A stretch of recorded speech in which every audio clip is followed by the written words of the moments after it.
இன்றைய கேள்வி நேரம் நிகழ்ச்சியில் நம்மோடு இணைந்திருக்கிற கருத்தாளர்களை உங்களுக்கு அறிமுகப்படுத்துகிறோம். அதிமுகவிலிருந்து CR சரஸ்வதி அவர்கள், பாஜகவிலிருந்து ராமநாதன் அவர்கள், வழக்கறிஞர் ஸ்ரீனிவாசன் மற்றும் தமிழ் தேசிய மக்கள் கட்சியிலிருந்து செந்தமிழ் குமரன். இந்த நால்வரையும் இந்த நிகழ்ச்சிக்கு வரவேற்பதில் மகிழ்ச்சி. CR சரஸ்வதியிடம் உங்ககிட்ட இருந்து ஆரம்பிக்கலாம். தமிழக முதலமைச்சர் ஓ பன்னீர்செல்வம் அவர்கள் கண்டிப்பாக இந்த ஆண்டு ஜல்லிக்கட்டு நடக்கும் என்ற நம்பிக்கையை சில நாட்களுக்கு முன்பாக தெரிவித்திருந்தார். ஆனால் அந்த நம்பிக்கை தற்போது பொய்த்து போயிருக்கிறது. அதிமுகவினுடைய பதில் என்ன? நாங்கள் உண்மையிலே நம்பியது, ஏன்னா இந்த ஜல்லிக்கட்டை பொறுத்த வரைக்கும் மறைந்த எங்கள் அம்மா, மாண்புமிகு முதலமைச்சராக இருந்த அம்மா ஜல்லிக்கட்டை தமிழ்நாட்டுக்கு கொண்டு வரணும்னு எவ்வளோ போராடினாங்கிறது எல்லாருக்குமே தெரியும். ஒவ்வொரு முறை மாண்புமிகு பாரத பிரதமர் சந்திக்கும் போதும் சரி, சட்டமூலம் சரி, மிகவும் முயற்சி செஞ்சாங்க. நிச்சயமாக அதை கொண்டு வரணுங்கிறதுல அதிமுக உறுதியாக இருக்கிறோம். நாங்கள் கடைசி நம்பிக்கை எதை வச்சுருந்தோம்னா, எங்களுடைய கோரிக்கையை ஏற்று மாண்புமிகு உச்சநீதிமன்றம் ஒரு நல்ல தீர்ப்பை கொடுக்கும். மத்திய அரசும் ஒரு அவசர சட்டம் கொண்டு வந்து இந்த காளையை அந்த காட்சி பொருளாக இருக்க அந்த லிஸ்ட்லேருந்து எடுக்கிறதுக்கு அவங்களும் ஒரு அவசர சட்டம் கொண்டு வருவாங்க. இந்த பெரும் நம்பிக்கையில் தான் மாண்புமிகு முதலமைச்சர் அண்ணன் அவர்கள் அந்த கருத்தை எனக்கு வெளியிட்டாங்க. ஏன்னா பீட்டா என்ற ஒரு அமைப்பினால் இன்றைக்கு வந்து ஜல்லிக்கட்டு தடை பண்ணப்பட்டிருக்கு. இந்த பீட்டாங்கிற அமைப்பை பொறுத்த வரைக்குமே அவர்கள் வந்து, நான் நிச்சயமா ஐ எம் அனிமல் லவர், நான் இல்லைன்னு சொல்லலை. எது மிருகவதைனா, ஒரு நாயை தூக்கி போட்டாங்க தெரியுங்களா, அது மிருகவதை. ஒரு குரங்கா பாவம் பாடுபடுத்தாங்க, அது மிருகவதை. ஆனால் இது எங்களுடைய கலாச்சாரம். பல ஆயிரம் வருடம் அந்த காலத்துல சொல்லுவாங்க, காலை அடக்கிறவங்கள பெண்கள் கல்யாணம் பண்ண காலம் கூட நம்ம வரலாறுல உண்டு. ஆகவே இது மிருகவதையே அல்ல என்பதை பல முறை எங்கள் அரசு சார்பில் நாங்கள் எடுத்து சொல்லியும் வாதாடியும் எப்படியாவது மாண்புமிகு உச்சநீதிமன்றம் இதை கொண்டு வரும், நல்ல தீர்ப்பை கொடுக்குங்கிற நம்பிக்கை எங்களுக்கு இருந்தது. உண்மையிலே அந்த தீர்ப்பு வந்த பிறகு இன்னை வரைக்கும் மனசு கொஞ்சம் வேதனையா தான் இருக்கு. ஏன்னா இது ஒரு பிரச்சனை இல்ல, ஒரு ஊர் பிரச்சனை இல்லை, இன்னைக்கு தமிழக மக்களின் பிரச்சனை, உணர்வு பிரச்சனை, அவர்களுடைய அந்த கலாச்சார பிரச்சனை. ஆகவே இது நல்ல தீர்ப்பு கொடுப்பதற்கு மத்திய அரசும் எங்களுக்கு உதவ வேண்டும் என்பதில் மிகவும் தீவிரமா இருந்தோம். எனக்கு ஒரு மாநிலத்தினுடைய அதிகாரத்தில் இருந்து கொண்டு ஆனால் சட்டத்திற்கு எதிராகவும் எதையும் செயல்பட முடியாத உங்களது இருதலை கொள்ளியான மனநிலையை புரிந்து கொள்ள முடிகிறது. தமிழ்நாட்டை பொறுத்த வரைக்கும் சட்டப்பூர்வமாக நீங்க ஜல்லிக்கட்டு அனுமதிக்க முடியாதுனாலும் கூட பல இடங்கள்ல சட்டப்பூர்வமற்ற முறையில் நடந்த ஜல்லிக்கட்டுக்கு காவல்துறையினர் அடிதடி நிகழ்த்தியிருக்கிறாங்க. பல இடங்களில் சிலர் கைது செஞ்சிருக்கிறாங்க. இந்த சூழ்நிலையை அதிமுக எப்படி கையாள்கிறது? செய்ய வேண்டும் என்கிற விருப்பம் இருக்கிற ஒன்றை சட்டத்தின் பால் செய்ய முடியாமல் போய் பொதுமக்களையும் அந்த சட்ட வரம்புக்குள்ள கொண்டு வர்றதுக்கான சிக்கலை எப்படி உணர்றீங்க? ஒரு அரசாங்கத்துக்கு சட்டம் ஒழுங்கை பாதுகாக்க வேண்டிய கடமையும் இருக்கு இல்லையா? அன்றைக்கு வந்து ஏதாவது ஒரு அசம்பாவிதம் நடந்தால் அரசாங்கம் தான் பதில் சொல்ல வேண்டும். ஒரு நல்ல காரியம் நடக்கவும் வேணும், அதே சமயத்துல மக்களும் பாதிக்கப்படக்கூடாது, சட்டம் ஒழுங்கும் பாதிக்கப்படக்கூடாது. நீங்கள் சொன்னதை போல இருதலை கொலை எறும்பு போலதான். ஆனால் இந்த நிமிடம் வரை நிச்சயமாக நாளைக்கே கூட ஒரு மாண்புமிகு உச்ச நீதிமன்றமோ இல்ல மத்திய அரசோ ஏதாவது ஒண்ணு செய்து நீங்க ஜல்லிக்கட்டை நடத்தலாம், நடத்துறதுக்கு தயாரா இருக்காங்க நம்ம மக்கள். சில இடங்களில் போலீஸ் வந்து வேற வழி இல்லை, ஏனால் அசம்பாவிதம் நடந்து ஏதாவது நடந்து விட்டால் அப்புறம் அரசாங்கம் அதற்கும் பதில் சொல்லணும். இப்ப நீங்க பாத்தீங்கன்னா எல்லா ஸ்டேட்டுமே நீதிமன்ற தீர்ப்பை வழங்குறதுல உங்களுக்கு தெரியும். கர்நாடகால தண்ணி கொடுக்க சொல்லி அதை குடிக்க தவிக்கிற வாக்கி தண்ணி கொடுக்க சொன்னதே முடியாதுன்ட்டாங்க, உச்சநீதிமன்ற தீர்ப்பை மீறினாங்க. இன்னைக்கு ஆந்திராவில் ஜல்லிக்கட்டு நடைபெற்றிருக்கு. ஆனால் தமிழ்நாடு வரலாறு பார்த்தீங்கன்னா எப்பவுமே ஒரு நீதிமன்ற தீர்ப்புக்கு எப்பொழுதுமே தமிழர்கள் நாம் எப்பவுமே தலைவணங்கி இருக்கோம். நீதிமன்ற தீர்ப்புக்கு நம்ம தலைவணங்கி இருக்கோம், சட்டத்துக்கும் தலைவணங்கி இருக்கிறோம். ஆகவேதான் இந்த நிலைமையில் இன்னைக்கு தமிழ்நாடு அரசு சில இடங்களில் காவல்துறை தன்னுடைய கடமையை செய்ய வேண்டியதை தவிர மற்றபடி யாரையும் வந்து தடுக்கணும் என்ன இல்லை. ஏன்னா நாங்களே ஜல்லிக்கட்டு வேணும் தானே சொல்லிட்டு இருக்கோம், ஜல்லிக்கட்டு நடத்தப்பட வேண்டும் தானே அரசாங்கத்தினுடைய ஆசையே. இல்ல இப்ப இங்க இருக்கிற கேள்வி என்பது அண்டை மாநிலமான ஆந்திராவில் உச்சநீதிமன்ற தடையை மீறி பல இடங்கள்ல ஆளுங்கட்சியினுடைய பிரதிநிதிகளே ஜல்லிக்கட்டு மாதிரியான பல போட்டிகளை நடத்தி இருக்கிறாங்க. பல தென்னிந்திய மாநிலங்களில் இது நிகழ்ந்து கொண்டிருக்கிறது. அது அந்த மண் சார்ந்த மக்களினுடைய மனதுக்கும் அவங்களுடைய பண்பாட்டுக்கும் மதிப்பளிக்கிறாங்க அப்படின்னு. தமிழ்நாட்டில் அந்த மாதிரியான மக்களினுடைய உணர்வுகளுக்கு மதிப்பளி விடவும் சட்டத்தை பிரதானப்படுத்துவது அப்படிங்கறதா சரியான ஒன்றுன்னு அதிமுக கருதுகிறது. இல்லைங்க, தமிழ்நாடு ஸ்டேட்டை பொறுத்த வரைக்கும் எப்பவுமே ஒரு உச்சநீதிமன்றமோ உயர்நீதிமன்றமோ ஒரு கருத்தை சொல்லும் போது அதை எப்பொழுதுமே வாங்கி பழக்கப்பட்டது நம்மளுடைய தமிழ்நாடு. சட்டத்திற்கு ஒரு மதிப்பு கொடுத்து நடக்க வேண்டும் என்பதில் மாண்புமிகு முதலமைச்சர் அம்மா அவர்கள் மிக தெளிவாக இருந்தவங்க. ஆகவே ஒரு உச்சநீதிமன்றம் இந்த தீர்ப்பை சொல்லும் போது நாங்கள் எதிர்பார்த்ததெல்லாம் மத்திய அரசு தலையிடும். மத்திய அரசு தலையிட்டு ஒண்ணுமே இல்லைங்க, இந்த காட்சி பட்டியல இந்த காலை எடுத்து விட்டாலே அது ஒண்ணும் புலியோ சிங்கமோ இல்லைங்க, எங்க வீட்டு குழந்தை, ஒவ்வொருத்தர் வீட்லயும் குழந்தை மாதிரி தான் வளர்க்கப்படுறாங்க. இந்த பிரச்சனையே நீங்க காட்சி பட்டியல சேர்க்கப்பட்டதுதான். பன்னீர்செல்வம் அவர்கள் கண்டிப்பாக நடக்கும்ங்கிற நம்பிக்கை வந்து ஏதோ ஒண்ணு நீங்க செய்ய போறீங்கிற நம்பிக்கை எங்களுக்கு கொடுத்தது. ஆனா அந்த நம்பிக்கை ஏதோ ஒண்ணு எங்களுக்கு கிடைக்குங்கிற நம்பிக்கையில சொன்னோம். ஒன்று மாண்புமிகு நீதிமன்றம் எங்களுடைய கோரிக்கையை எடுத்து, ஏன்னா மாண்புமிகு பாரத பிரதமர் கிட்ட போய் எங்களுடைய எம்பிக்கள் அண்ணன் மரியாதைக்குரிய தம்பிதுரை மாண்புமிகு தம்பிதுரை தலைமையில கொடுத்தோம். சட்ட அந்த துறை அமைச்சரையும் பார்த்து கொடுத்தோம். முதல் நாள் வரைக்குமே போராடிட்டு இருந்தோம். ஏதாவது ஒரு வகையில் நல்ல தீர்ப்பு வராதா, இதை நாம் மகிழ்ச்சியாக கொண்டாட மாட்டோமா என்ற முழு நம்பிக்கையுடன் தான் தமிழக அரசு இருந்தது. செந்தமிழ் குமரன், உங்களை பொறுத்த வரைக்கும் இந்த காளைகள் தடை தாண்டி இருக்கிறார்கள். மனித காளைகளும் சரி, விலங்கு காளைகளும் சரி, சட்டத்தை மீறி ஒன்றை நிறுவுவது அல்லது செய்வது என்பது அந்த விஷயத்துக்கு சரியான ஒன்று நினைக்கிறீங்களா? தொடர்ச்சியாக அதை செய்ய முடியுமா? மக்களுடைய உணர்வுகளுக்கு மதிப்பளிக்காத சட்டத்தை மக்கள் மீறுவார்கள். இது அடிப்படையான வரலாறு. தமிழக அரசாங்கமோ இந்திய அரசாங்கமோ ஒரு 5-6 ஆண்டு காலமாகத்தான் ஏறுதழுவில் தலையிட்டு இருக்கிறார்கள். தொன்று தொட்டு ஏறுதழுவலை மக்களும் விவசாயிகளும் விவசாய தொழிலாளர்களும் சேர்ந்து தான் நடத்தியிருக்கின்றார்கள். ஆக இந்த தடை என்பது மக்களை கேட்டு போட்ட தடை அல்ல. இந்த காளையை வீட்டு காளையை காட்டுக்காளையாக காட்சி பொருளாக இந்திய அரசு வகைப்படுத்தும் பொழுது தமிழ்நாட்டு மக்களை கேட்கவில்லை. அப்பொழுது தமிழக மக்களை கேட்கலன்னா அரசாங்கத்தினுடைய ஒவ்வொரு டிராஃப்ட் ரெடி பண்றதுக்கும் ஒவ்வொரு முடிவு எடுக்கிறதுக்கும் ஒவ்வொரு ஏரியாவுக்கும் வந்து கேட்க முடியாது. உங்கள் சார்பாகத்தான் உங்கள் பிரதிநிதிகளை தேர்ந்தெடுத்திருக்கீங்க. அந்த பிரதிநிதிகள் அடங்கிய மாநில அரசு இருக்கிறது, நாடாளுமன்ற உறுப்பினர்கள் அடங்கிய மத்திய அரசு இருக்கிறது. அவர்கள் ஒரு கொள்கை முடிவுகளை எடுக்கிறாங்க.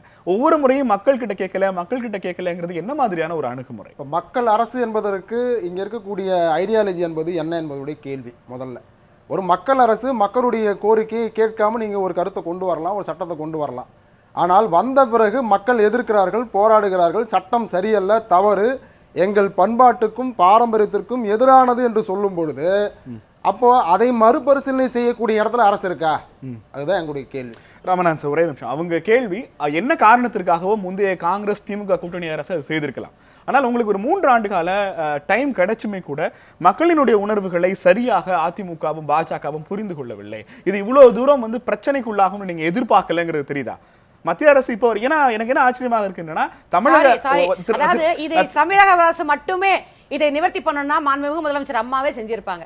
இதில் மத்திய அரசாங்கமும் மாண்புமிகு உச்சநீதிமன்றமும் தான் முக்கிய பங்கு வகிக்குது. நாங்கள் மட்டுமே செய்ய முடியும் என்றால் எங்கள் அம்மா எப்பொழுதோ இந்த தடையை நீக்கி ஜல்லிக்கட்டு இன்றைக்கு வெற்றிகரமா நடந்துட்டு தொடர்ந்து பேசலாம். ராமநாதன், இந்த தமிழக பாஜக தலைவர் எல்லாருமே ஆமான்னு சொல்றீங்க, எனக்கு அதுல பிரச்சனை இல்லை. ஆனால் இந்த உணர்வுகளை புரிந்து கொள்ளாமல் இருந்து விட்டதா மத்திய அரசு? மத்திய அரசாங்கமும் சரி, மாநில பாரதிய ஜனதா கட்சியும் சரி, எல்லாமே ஒரே கட்சி தான். நிச்சயமாக தமிழ்நாட்டு மக்களினுடைய உணர்வை பிரதிபலித்துத்தான் கடந்த முறை காங்கிரஸ், திராவிட முன்னேற்ற கழகம், அதனை ஆதரித்த இடதுசாரிகள் செய்த அராஜகத்தை, அட்டூழியத்தை நிவர்த்தி செய்ய வேண்டும் என்ற காரணத்தால் தான் போன முறை அரசாணை நோட்டிபிகேஷன் வெளியிடப்பட்டது. அதையும் போய் உச்சநீதிமன்றத்திலே தடை உத்தரவு பெற்றுவிட்டதால் அது கடந்த ஆண்டு நடத்த முடியவில்லை. ஆனால் இன்றைய பொறுத்த அளவில் நிதர்சனமாக நீங்க வந்து மத்திய அரசாங்கத்தினுடைய வழக்கறிஞர்கள் போய் சொல்லுகிறார்கள், நீங்க பொங்கலுக்கு முன்னால் இந்த தீர்ப்பை கொடுக்க வேண்டும் என்று சொல்லுகிறார்கள். ஆனால் உச்சநீதிமன்றம் அதையும் மறுத்துவிட்ட சூழ்நிலையிலே பாரதிய ஜனதா கட்சியினுடைய தமிழ் மாநில தலைவர் திருமதி தமிழிசை சவுந்தரராஜன் அவர்கள் தெளிவாக அறிவிக்கின்றார்கள், இளைஞரும் மாணவர்களும் உணர்வு பூர்வமாக இந்த தடையை மீறினால், ஜல்லிக்கட்டு நடத்தினால் நாங்கள் ஆதரவு தெரிவிப்போம். திமுக ஆதரவு தெரிவிக்கலாம், காங்கிரஸ் ஆதரவு தெரிவிக்கலாம், இல்ல மற்ற கட்சிகள் ஆதரவு தெரிவிக்கலாம். தடையை மீறி நீங்க நடத்துங்க, நாங்க ஆதரவு தெரிவிக்கிறோம் ஒரு ஆளுங்கட்சி எப்படி சொல்ல முடியும்? ஈவன் சிஆர் சரஸ்வதி அவர்கள் கூட அந்த ஸ்டேட்மெண்ட் சொல்லலாம். ஆளுங்கட்சி வேற, ஆளுகின்ற அரசாங்கம் வேற, கட்சி வேற. நீங்க வந்து ஆட்சிக்கும் கட்சிக்கும் ஆளுகின்ற கட்சியாக இருக்கலாமே தவிர நீங்க ரெண்டுக்கும் முடிச்சு போடக்கூடாது. அது வந்து ஆளுகின்ற அரசாங்கம், அது மக்களுடைய அரசாங்கம். ஆனால் கட்சி என்பது மக்களுடைய உணர்வுகளை பிரதிபலிப்பது. சில சமயம் சட்ட போராட்டங்களுக்கும் சட்ட முரண்பாடுகளுக்கும் நாங்க வந்து செவிசாய்க்க வேண்டியிருக்கிறது. அதனால அரசாங்கம் ஒரு நிலைப்பாட்டை எடுத்தாலும் கூட கட்சி அதிலிருந்து கொஞ்சம் மாறுபட்டு நாங்கள் மக்களுடைய உணர்வுகளை பிரதிபலிப்பதற்காக கடந்த 3 ஆண்டுகளாகவே நாங்கள் அதை இந்தியாவிலும் ஆட்சி இந்தியாவிலும் கட்சி அமெரிக்காவிலும் இருக்கிறது. இங்கதானே இருக்கீங்க. இல்ல அது எப்படி கட்சியும் ஆட்சியும் வேற வேற ஒரு நிலைப்பாடு? இப்போ இன்னைக்கு பாரதிய ஜனதா கட்சியினுடைய ஆட்சி அப்படின்னு சொன்னாலுமே நாங்க வந்து அரசாங்கத்துல தலையிட்டு ஒரு கட்சி வந்து ஒரு பிரதிபலனை நாங்க வந்து எதிர்பார்க்க முடியாது. ஆட்சி என்பதால கூட எல்லா இடங்களுமே எங்களுக்கு தான், எல்லா இடங்களுமே பாரதிய ஜனதா கட்சிக்காரனுக்கு தான். ரயில்வேல வேலை வேணும்னாலும் கூட இது பாரதிய ஜனதா கட்சிக்கு காரனுக்கு தான் அப்படின்னு நாங்கள் வந்து எடுத்துக்கொள்ள முடியாது. இது கட்சி என்பது ஒட்டுமொத்தமாக மக்களுடைய, அதாவது அது இன்னும் சொல்ல போனால் தமிழ்நாட்டிலே நாங்கள் ஆட்சியில இல்லை. நாங்க சொல்லிடுறேன். ஒரே ஒரு எளிமையான உதாரணம், மத்தியில் பாஜக ஆட்சி அமைந்த பிறகு ஹெச் ராஜா அவர்களுக்கு ரயில்வே தொடர்பான ஒரு குழுவின் தலைவராக பொறுப்பு கொடுத்திருக்கிறார். சென்னை விமான நிலையத்தினுடைய விமான நிலைய ஆணைக்குழுவில் தமிழக பாஜகவை சேர்ந்த எத்தனை முடிச்சிடறேன் கட்சியும் ஆட்சியும் ஒன்றல்லோ அப்படிங்கிறதுக்கு நீங்க எந்த பதில் ஆதாரமாக்க முடியும்? ஒண்ணு இல்ல, ஹெச் ராஜா சிவகங்கையில் தான் வளர்த்த காளையை அவிழ்த்து விட்டதாக செய்தியாளர் ஒன்றதா கிருஷ்ணன் என்னால செய்ய முடியலன்னு வருத்தப்படுறாங்க. இதையெல்லாம் உங்களால் மத்திய பாஜகவிடம் கொண்டு போய் சேர்க்க முடியாத தோல்விதானே. சேர்த்து தான் நாங்க நோட்டிபிகேஷனை போட்டோம். இன்னைக்கு மக்கள் எழுச்சி வந்திருக்கிறதுக்கு காரணமே தமிழிசை சவுந்தரராஜன் அவர்கள் இந்த மாதிரி அறிக்கை விட்டாங்க. உணர்வுபூர்வமாக ஜல்லிக்கட்டு நடத்தினால் நாங்க ஆதரவு கொடுப்போம் அப்படின்னு சொன்னாங்க. இன்னைக்கு அண்ணன் எச் ராஜா தேசிய செயலாளர் அவர்கள் தன்னுடைய காளையவே காரைக்குடி சிங்கமுனரியில அவுத்து விட்டார். வரலாறு நாம் 10 நாட்களாக பேசிக் கொண்டிருக்கிறோம். இன்னைக்கு காலையில இருந்து தமிழகத்தினுடைய பல பகுதிகளில் இருந்து வந்த இளைஞர்கள் அலங்காநல்லூர்ல காலையில இருந்து சாப்பிடாம உட்கார்ந்து இருக்காங்க. அந்த காட்சிகளை நம்மால இப்ப பார்க்க முடிகிறது. எந்திரிச்சு போகாமல் காளைகளை அவிழ்த்து விடுங்கள்னு உட்கார்ந்து இருக்கிற இந்த இளைஞர் திரளுக்கு பாஜகவினுடைய பதில் என்ன? இறைவனிடம் கையேந்துங்கள், அவன் இல்லை என்று சொல்லுவதில்லை என்பதை போல உச்சநீதிமன்றத்தினுடைய கருணை பார்வையிலே தான் இந்திய நாடே இருக்கிறது.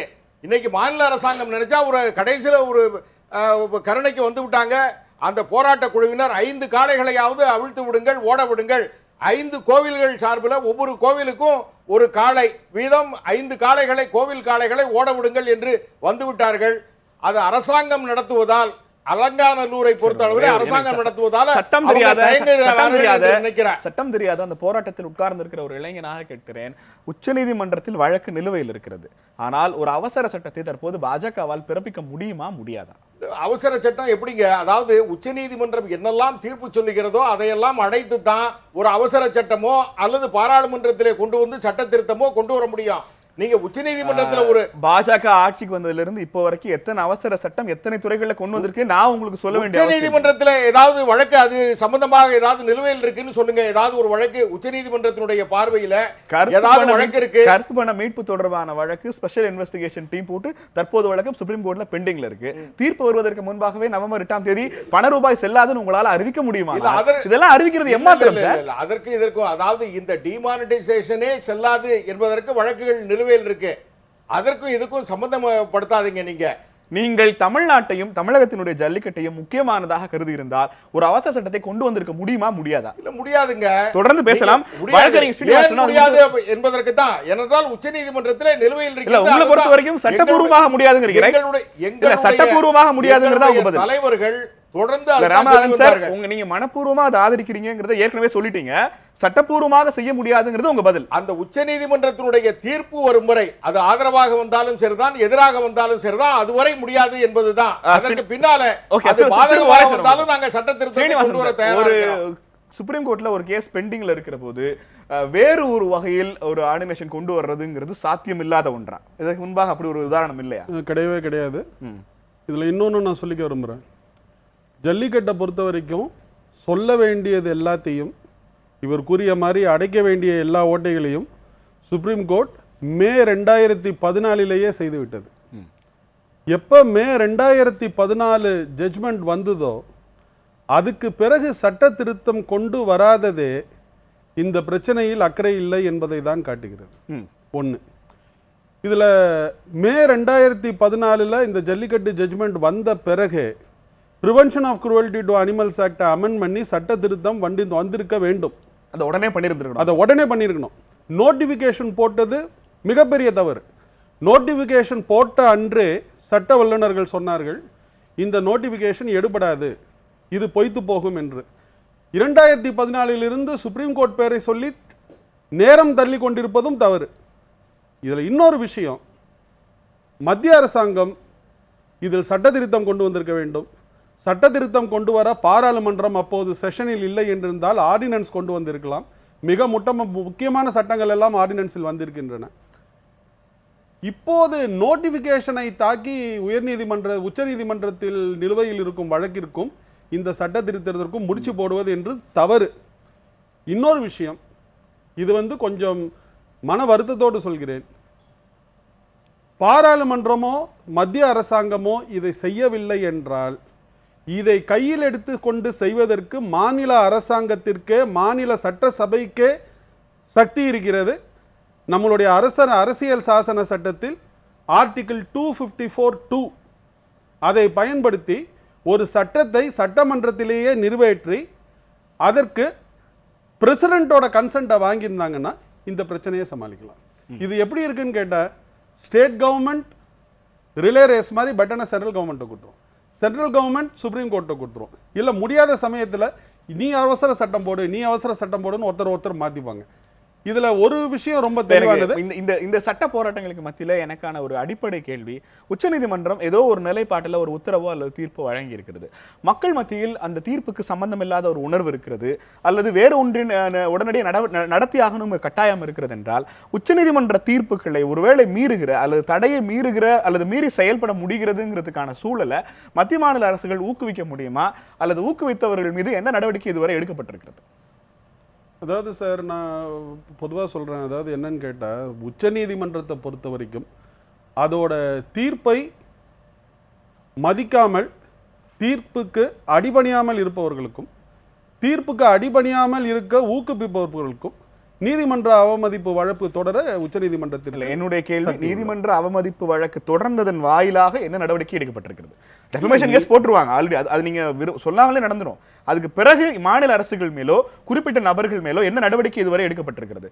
நீங்க கேரளாவில் அணைகள் பாதுகாப்பு சிறப்பு சட்டம் கொண்டு வந்ததிலிருந்து, காவேரி பிரச்சனையில கர்நாடக அரசினுடைய நிலைப்பாட்டிலிருந்து ஒவ்வொன்றிலும் உச்சநீதிமன்றம் சட்டத்திற்கு கீழ்ப்படியாதவர்கள் மீது என்ன நடவடிக்கை எடுத்திருக்கிறது? வழக்குங்கிறத நான் கேட்கல சார். சட்டத்திற்கு கீழ்ப்படியாமல் அமுலாக்கப்பட்ட சட்டங்களை உச்சநீதிமன்றம் ரத்து செய்திருக்கிறது. என்னுடைய கேள்வி, தடையை மீறியவர்களை, மீறிய அரசாங்கங்களை உச்சநீதிமன்றம் என்ன செய்திருக்கிறது? சார், இதுவரை பெருசாக ஒன்றும் செய்யவில்லை. தொடர்ந்து பேசலாம். ராமநாதன் சார், இங்க அடிப்படையிலான கேள்வி, இந்த ஹோல் பிரச்சனைக்கும் பாஜக தன்னுடைய ரெஸ்பான்சிபிலிட்டியை எடுத்துக்கொள்கிறதா அல்லது அது அதிமுக பக்கம் திருப்புகிறதா? அவ்வளவுதான்.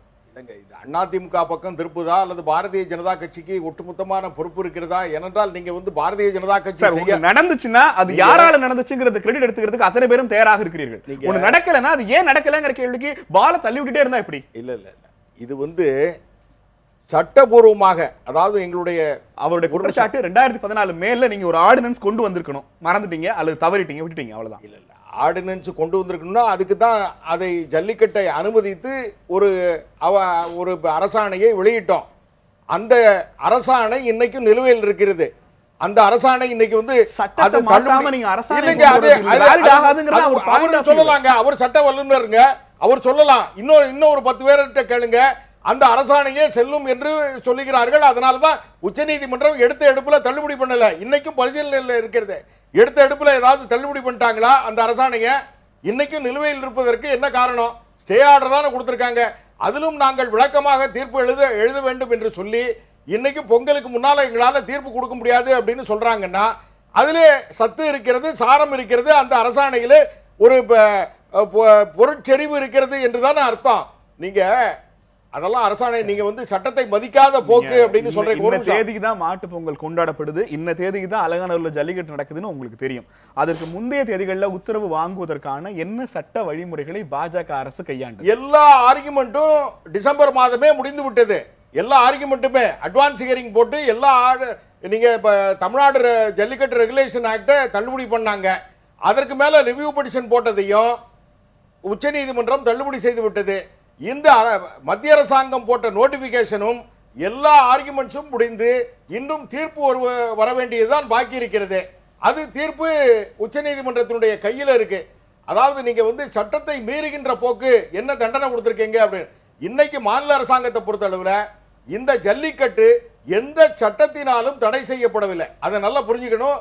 உச்சநீதிமன்றத்தினுடைய தடை உத்தரவால தான் இன்னைக்கு தடை உத்தரவால தான் தடை செய்யப்பட்டிருக்கிறது. அதனால எந்த சட்டத்தை, அதாவது 144 எந்த இதுலையும் போட்ட மாதிரி தெரியல. அலங்காநல்லூர்லயோ பாலமேட்லயோ அவனியாபுரத்திலேயோ எந்த சட்டத்தின் கீழும் இவங்களை அன்லாஃபுல் அசம்பிளி என்றோ மற்ற சட்டங்களின் கீழோ வழக்கு போட முடியாது.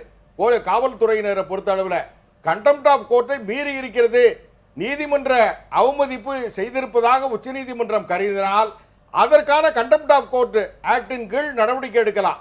அதைத்தான் எங்களுடைய தேசிய செயலாளர் எச் ராஜா அவர்கள் சொன்னார். இதற்கு தடை உத்தரவு என்று சொன்னால் அந்த தண்டனையை ஏற்றுக்கொள்ள வேண்டும் என்று சொல்லிவிட்டு தான், முதல் நாள் சொல்லிவிட்டு தான் தன்னுடைய காளையை அவிழ்த்து விட்டார், மாட்டை அணைந்து பிடித்தார்.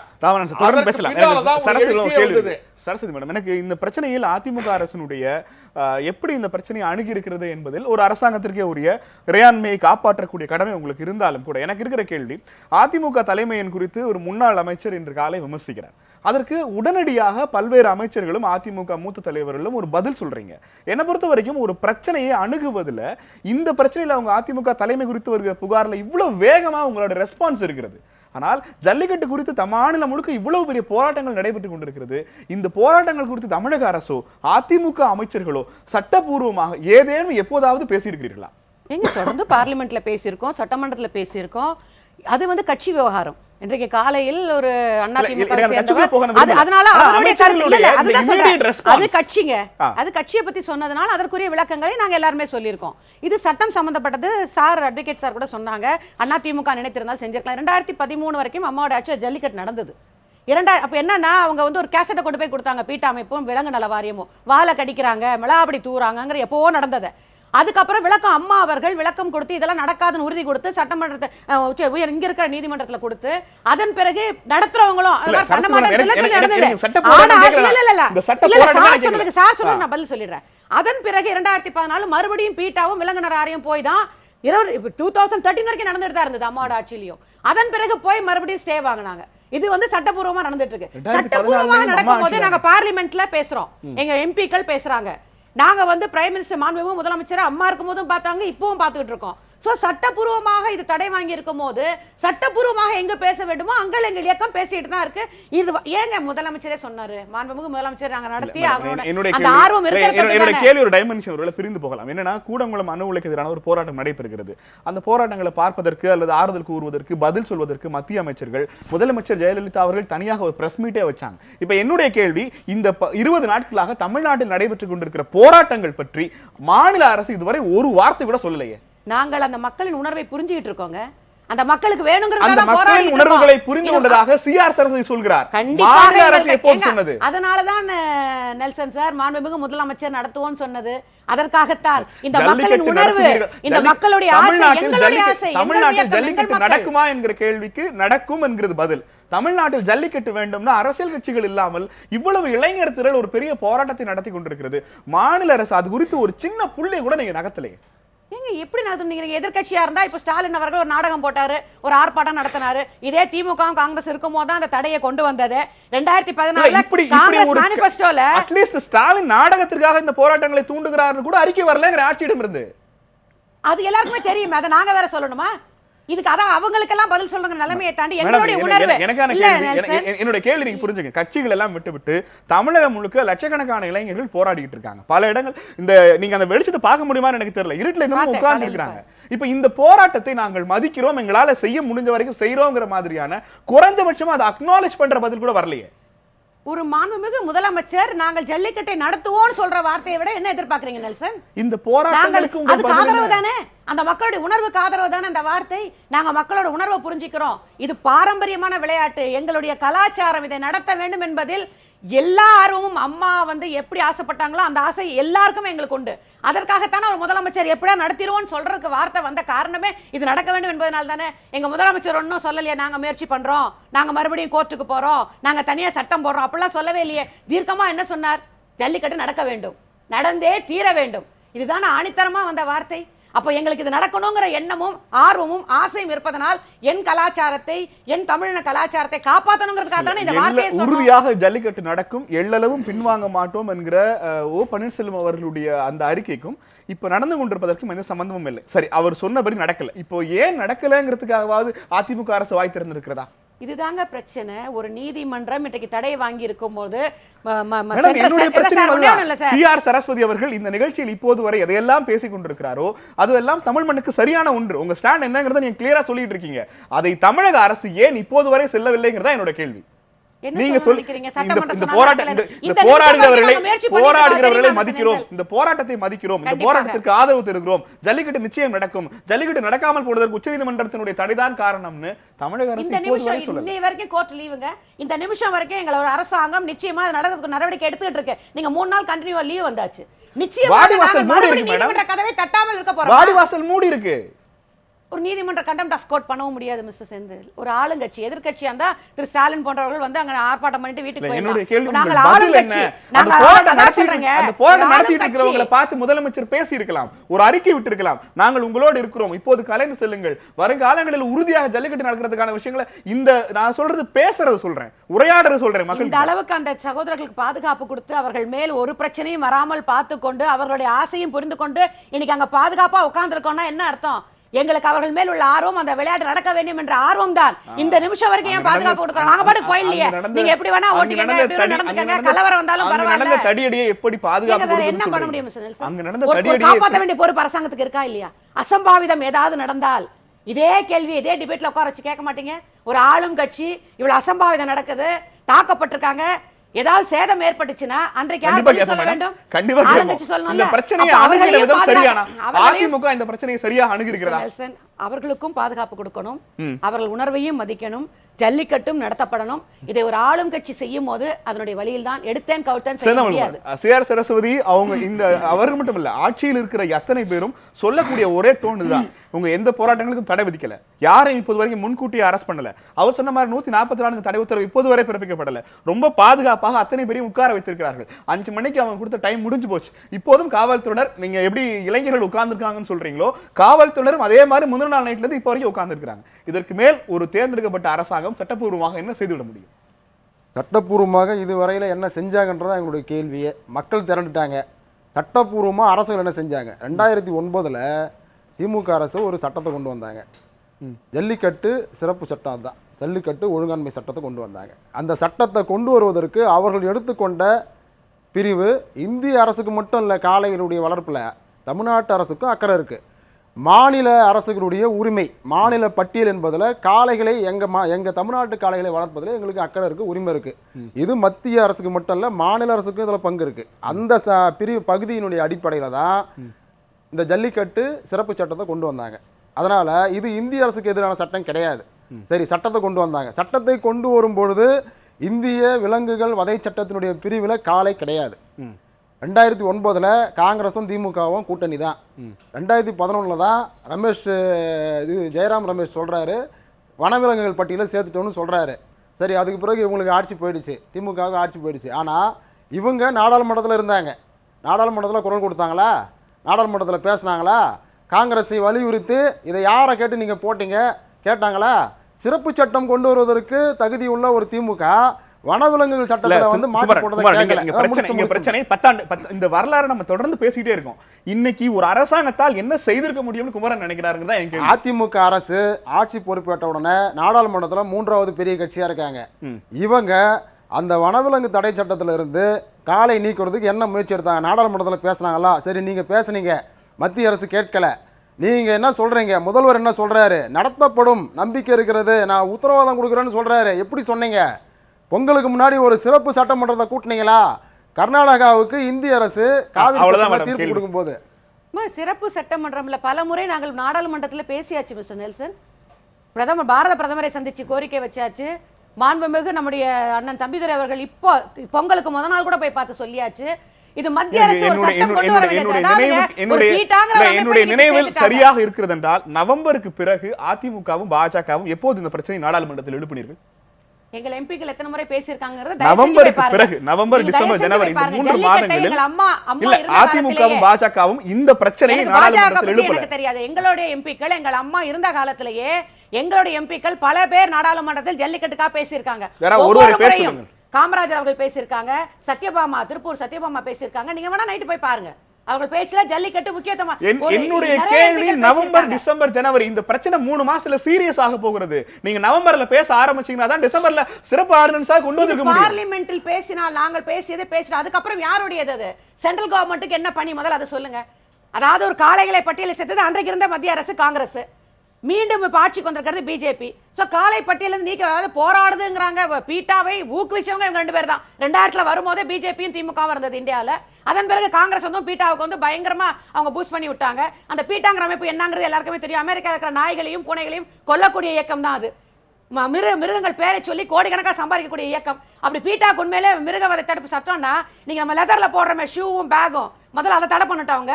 ஸ்பெயின்ல போய் அந்த மாடை தடை பண்ணிட்டோம். இவ்வளவு சிஆர் சரஸ்வதி அவர்கள் கோவப்படுவதாக இருந்தால் 2014ஆம் ஆண்டு பீட்டாவுக்கு அப்படி ஒரு வீடியோ கிடைக்கிற அளவுக்கு ரூல்ஸ் அண்ட் ரெகுலேஷன் ஏன் மீறினீங்க? உச்சநீதிமன்றம் ஒரு கைட்லைன்ஸ் கொடுத்து இதன்படி ஜல்லிக்கட்டு நடத்துங்க சொல்றாங்க. ஒரு நீதிமன்றம் இவரை நீங்க வீடியோ எடுக்க சொல்லுங்கன்னு சொல்லும்போது கவர்மெண்ட்க்கு ரைட்ஸ் இருக்கா நிறுத்த சொல்ல? என்னுடைய கேள்வி, உச்சநீதிமன்றம் கைட்லைன்ஸ் கொடுக்குது, ஜல்லிக்கட்டு எப்படி நடத்தணும், மிளகா பொடி தூவ கூடாது, சாராயம் ஊத்த கூடாது, வாழை பிடிக்க கூடாது, சொன்னாங்க. ஒத்துக்கிட்டோம். அரசாங்க சார்பில் அப்படி நடத்தி இருந்தீங்கன்னா இந்த தடையே வந்திருக்காதுங்கிறதா உச்சநீதிமன்றம். அதாவது பீட்டா சொல்ற கதை வந்து பல வருஷங்களுக்கு முன்னாடி வாழை கடிக்கிறாங்க, மிளகாத்தூளை தூறாங்கங்கிறதுல கடைசியாக கொடுத்த தடை நீங்கள் நீதிமன்ற உத்தரவுகளை மீறி இருக்கிறீர்கள்ங்கிறதுக்காக கொடுத்த தடை. அதுதான் சொல்றாங்க. அவங்க பீட்டா எப்பொழுதோ எடுத்த அந்த கேசட்டை கொண்டு போய் நீதிமன்றத்துல கொடுக்குறாங்க. அதன் பிறகு அன்றைக்கு இருந்த அம்மா அவர்கள் தெளிவா சொன்னாங்க, இப்பொழுது தமிழ்நாட்டில் அது நடக்கலைங்கிறத ஜல்லிக்கட்டு நடத்துறவங்களும் சொன்னாங்க, ஜல்லிக்கட்டுல விளையாடுற வீரர்களும் சொன்னாங்க. அது எங்க குழந்தை மாதிரி ஒரு காலத்துல எல்லா இடத்துல நடக்கல, அங்கொன்னு இங்கொன்னுமா நடந்தது, அதுவும் இனிமே கிடையாதுன்னு எழுதி கொடுத்தாங்க நீதிமன்றத்துல. நீதிமன்றத்துல எங்க அரசாங்கம் உத்தரவாதம் கொடுத்தாங்க, நடத்துறவங்க உத்தரவாதம் கொடுத்தாங்க. அதன் பிறகும் மிருக அமைப்பு சட்டமும் இந்த பீட்டாவும் மறுபடியும் சுப்ரீம் கோர்ட்ல போய் இந்த ஸ்டே வாங்கினாங்க. எப்பவோ அவங்க பண்ண கேசட்டை ஒரு தனியார் அமைப்பை சமாளிப்பதற்கு மத்திய மாநில அரசுகளால் முடியல. பக்கம் இருக்கும்போது என்னங்க பண்ணுவீங்க? நீதிமன்றம் அவர்கள் பக்கம் இருக்கும்போது என்னங்க? ஒரு மாண்புமிகு நீதிமன்றத்தை நம்ம வந்து இங்க கண்டெம்ட் ஆஃப் கோர்ட்டா பேச முடியுமா? ஒரு மாண்புமிகு நீதிமன்றம் பீட்டாவோட உண்மை நிலையை தெரியாம அவங்க அமெரிக்காவில் கொண்டு போய் ஸ்ட்ரீட் டாக்ஸை கொண்டு போய், நான் ப்ளூ கிராஸ் மெம்பர், நம்ம ஊர்ல ஸ்ட்ரீட் டாக்ஸை பிடிச்சோம்னா சாகர வரைக்கும் காப்பாற்றுவோம் அந்த ப்ளூ கிராஸ்ல. ஆனா அமெரிக்காவில் பீட்டா என்ன பண்றாங்க? கொண்டு போய் 15 நாள் வச்சிருப்பாங்க, யாரும் வந்து எடுக்கலாம் சுட்டு கொண்டுடுவாங்க. அது எத்தனை லட்சக்கணக்கான பூனை நாயம் கொண்டு இருக்காங்க.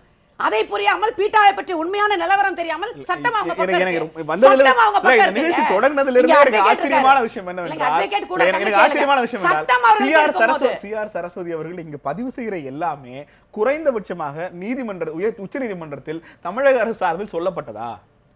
நீங்க இங்க வைக்கிற எல்லா பாயிண்ட்ஸும் வைக்கிற வேலிட் பாயிண்ட், ஆனா இது எல்லாம் வெளியில வரலையான்னு கேக்குறேன். எங்களுடைய சார்பில் எங்கள் வக்கீல் போய் மாண்புமிகு அம்மா இருக்கும் போதே தெளிவான விளக்கத்தை, பீட்டா சொல்வதை போலவோ விலங்குகள் வாரியம் சொல்வதை போலவோ காளைகள் துன்புறுத்தப்படலை என்பதை மிக தெளிவாக எடுத்து சொல்லியிருக்கோம். நீதிமன்றத்துல வாதாடி இருக்கோம், அதுல எந்த மாற்று கருத்தும் கிடையாது. அதை நான் இப்ப உடனே காட்டுங்கனால காட்ட முடியாது, நீங்க தயவுசெய்து நெட்ல போய் பார்க்கலாம் எங்க சார்பாக என்னெல்லாம் பேசுறாங்க. உச்சநீதிமன்றத்துல இந்த பிரச்சனை குறித்து அல்லது ஜல்லிக்கட்டு குறித்து கொடுக்கப்பட்ட கிரவுண்ட் லெவல் ஃபேக்ட் அப்படிங்கிறது மத்திய மாநில அரசுகள் முதல்ல சரியா கொடுத்திருக்காங்களா? கடந்த நிகழ்ச்சியில் டாக்டர் கண்ணன் சொன்னது, திரும்ப சொன்னது, நீங்கள் சரியாக ஜல்லிக்கட்டை இப்போ வரைக்கும் உச்சநீதிமன்றத்தில் ப்ரொஜெக்ட் பண்ணப்படல. பீட்டா ஜல்லிக்கட்டை எப்படி தப்பா ப்ரொஜெக்ட் பண்ணாங்களோ அதற்கு நேர் எதிராக நீங்கள் செய்திருக்க வேண்டும், ஆனால் மத்திய மாநில அரசுகள் அதை தவறிட்டாங்க, கடமைக்கு என்று இந்த வாதாடின மாதிரியான ஒரு தோற்றத்தை உணர்த்தினாங்க டாக்டர் கண்ணன் சொல்லியிருந்தாரு. அந்த வழக்கு உண்மையிலேயே உறுதிபூர்வமான தகவல்கள் சொல்லப்பட்டதா? இல்லை, இது நீங்கள் சொல்கிறது மிகவும் சரியான கருத்து. அதாவது ஜல்லிக்கட்டை ஒழிக்கணும்னு எவ்வளோக்கு எவ்வளோ இந்த PETA, animal welfare board of India இவங்க 2 பேரும் எவ்வளோக்கு எவ்வளோ வரிஞ்சு கட்டிட்டு முனைப்பாக இந்த கேஸை நடத்தினாங்களோ அதுக்கு எதிர் மாதிரியா மத்திய அரசாங்கமும் மாநில அரசாங்கமும் இந்த கேஸுக்கு போதுமான அட்டென்ஷன் கொடுக்கல. சுப்ரீம் கோர்ட்டுக்கு முன்னாடி எடுத்து வைக்க வேண்டிய சயின்டிஃபிக் ஃபேக்ட்ஸையும் லீகல் பாயிண்ட்ஸையும் எடுத்து வைக்கல. இவங்க சொன்னது பூரா என்னன்னு கேட்டிங்கன்னா, எங்களுக்கு இது 2000 வருஷமா நடக்குது, எங்களுக்கு இது 4000 வருஷமா நடக்குது, எங்களுக்கு இது 5000 வருஷமா நடக்குது. அந்த தீர்ப்புலேயே we have a history. இப்போ இந்த தீர்ப்போட ஜெராக்ஸ் நகல் என்னால் உங்களுக்கு கொடுக்க முடியும். அந்த தீர்ப்போட ஜெராக்ஸ் நகலில் பார்த்தீங்கன்னாலே அதில் சுப்ரீம் கோர்ட் ஸ்லைட்டாக கிண்டல் அடிச்சிருக்கும். இவங்க ஹிஸ்ட்ரி கல்ச்சருங்கிறத தவிர வேற எதுவுமே பேசலை. அது ஒன்று. ரெண்டாவது, இது எப்போ இந்த கேஸ் வந்ததோ, எப்போ இந்த கேஸ் ஜல்லிக்கட்டுக்காக ஒரு ஆட்சேபனை வந்ததோ அப்பயே மத்திய மாநில அரசுகள் புரிஞ்சுக்கிட்டு இருக்கணும், இந்த சட்டத்தில் ஒரு சட்ட மாற்றம் கொண்டு வந்தாதான் பிரச்சனையை சமாளிக்க முடியும். இப்போ இருக்கிற சட்டத்தை வச்சுக்கிட்டு பீட்டாவும் அனிமல் வெல்ஃபேர் போர்டும் விளையாடுது. அதனால சட்ட மாற்றம் வேணுங்கிறது. இந்த பிரச்சனையில் முனைப்பு இருந்திருந்தால் இந்த கேஸ் வரும்போதே மத்திய மாநில அரசுகள் அதை உணர்ந்திருக்கும். இப்போ ஒரே ஒரு விஷயம் நான் சொல்லிக்க விரும்புகிறேன். இது இப்போ ஜல்லிக்கட்டு பிரச்சனை இப்போ இவ்வளோ தூரம் வந்தாச்சு. இந்த தீர்ப்புங்கிறது கொடுத்திருக்கிற சட்டம் ஒரு அபத்தமான சட்டம். சட்டத்தை பேஸ் பண்ணி உச்சநீதிமன்றம் ஒரு தீர்ப்பு கொடுத்திருக்கு. ஆனா இந்த சட்டம் வந்து இப்ப இருக்கிற சட்டம், இப்ப இருக்கிற prevention of cruelty to animals act மொத்தமா அபத்தம். ஒரு நிமிஷம் எனக்கு டைம் கொடுங்க. அதாவது சுப்ரீம் கோர்ட் சொல்லியிருக்கிறது என்னன்னு கேட்டா, மாட்டை நீங்க வேணும்னா வெட்டி சாப்பிடலாம், அது கொடுமை இல்லை. மாட்டை அடையாளம் காணுவதற்கு இப்ப சிஆர் சரஸ்வதினா சிஆர்எஸ், ஆர் ஸ்ரீனிவாஸ்னா ஆர்எஸ், எங்க இனிஷியலை போட்டு மாட்டுக்கு சூடு வைக்கலாம், இது கொடுமை இல்லை. மாட்டோட கொம்பை அறுத்து எடுக்கலாம், இது கொடுமை இல்லை. மாட்டுக்கு கருத்தடை செய்யலாம், இல்ல காயடிப்பு செய்யலாம், இது கொடுமை இல்லை. மாட்டை பொதி தூக்க வைக்கலாம், அது கொடுமை இல்லை. மாட்டை உங்கள் இஷ்ட தெய்வத்திற்கு உங்கள் மதம் சொல்லுமாறு பலி கொடுக்கலாம், இது கொடுமை அல்ல. ஏன்னா இது எல்லாத்துக்கும் இந்த prevention of cruelty to animals ஆக்ட்ல எக்ஸம்ஷன் கொடுத்துருக்குறாங்க. ஆனா நீங்க சொல்ற கல்ச்சர் அண்ட் ஹிஸ்டரி ஜல்லிக்கட்டுக்கு இதுல எக்ஸம்ஷன் இல்ல. அதனால இது கொடுமை. புரியுதுங்களா? அப்ப மத்திய மாநில அரசுகள் என்ன செஞ்சுக்கிட்டு இருக்கணும்? இதெல்லாம் சொல்றீங்களே, எங்களுக்கு ஹிஸ்டரி அண்ட் கல்ச்சர் முக்கியம், எங்களுக்கு எங்க நாட்டு மாடுகளை காப்பாத்துறது முக்கியம். இந்த சட்டத்துல நாங்க கொடுக்குறோம் எக்ஸம்ஷன், அதை மத்திய அரசு இல்ல மாநில அரசு செய்திருக்க வேண்டும். இதுல இந்த பட்டியல்ல இருந்து காளையை சேரு நீக்கு இந்த பிரச்சனையா சார். இந்த பட்டியல்ல காளையை சேர்த்தது தவறு, இதை நான் ஏற்கனவே 100 வாட்டி சொல்லிட்டேன். ஆனா இந்த பட்டியல்ல இருந்து இப்ப காளையை நீக்கிறதன் மூலம் இந்த பிரச்சனை தீராது. சட்டத்தில் திருத்தம் வேண்டும். ஒண்ணு, இந்த கேஸை நடத்தும் போது மத்திய மாநில அரசுகள் சரியாக கவனிக்கல. கேஸ் தீர்ப்பு வந்த பிறகும் இந்த தீர்ப்பு ஏன் வந்தது, இந்த சட்டத்தில் என்ன ஓட்டை, அதை எப்படி அடைக்க வேண்டும் என்பதை உணரவில்லை. ஓகே, தொடர்ந்து பேசலாம். சில கேள்விகள் இருக்கிறது. நம்முடைய மதுரை அலங்காநல்லூரில் இளைஞர்கள் காலையிலிருந்து தற்போது வரை அங்கேயே அமர்ந்திருக்கிறார்கள். கொடுக்கப்பட்ட போராட்டத்திற்கான கால அளவு 5 மணியோடு நிறைவடைந்திருக்கிறது. போராட்டக்காரர்களை கலைந்து செல்லுமாறு மதுரை மாநகர போலீசார் சொன்னதை இப்போது வரை அங்கு கேட்கவில்லை. இத்தனைக்கும் அலங்காநல்லூர் பகுதி மக்களும் கூட இந்த போராட்டத்தை முடித்துக் கொள்ளும்படி போராட்டக்காரர்களும் தெரிவித்திருக்கிறார்கள். ஆனால் இந்த இளைஞர்கள் தற்போது வரைக்கும் இந்த எங்களுடைய கோரிக்கை நிறைவேறுகிற வரை இந்த போராட்டத்தை கைவிடப் போவதில்லை என்று அறிவித்திருக்கிறார்கள். அந்த காட்சிகளைத்தான் நம்ம பார்த்துக் கொண்டிருக்கிறோம். ஒரு சிறு இடைவேளை பிறகு சில கேள்விகளை முன்வைக்கலாம். கேள்வி நேரம் ஒரு சிறு இடைவேளைக்கு பிறகு.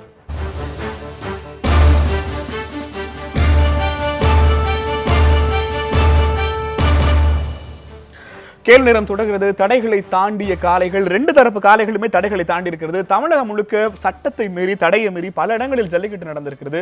குறிப்பாக மதுரை அலங்காநல்லூரில் ஜல்லிக்கட்டு நடத்த வேண்டும் என்பதை வலியுறுத்தி தமிழகத்திலிருந்து பல்வேறு பகுதிகளில் ஆயிரக்கணக்கான இளைஞர்கள் தற்போது வாடிவாசல் முன்பாக அமர்ந்திருக்கிறார்கள். காலையிலிருந்து எழுந்து நகராமல் அந்த இடத்துல உட்கார்ந்துகிற காட்சிகளை பார்க்க முடிகிறது. காவல்துறையினருக்கும் போராட்டக்காரர்களுக்கும் இடையே பெரிய அளவில் பேச்சுவார்த்தைகள் நடைபெற்றும் கூட இப்போது வரை எந்த முடிவும் எட்டப்படவில்லை.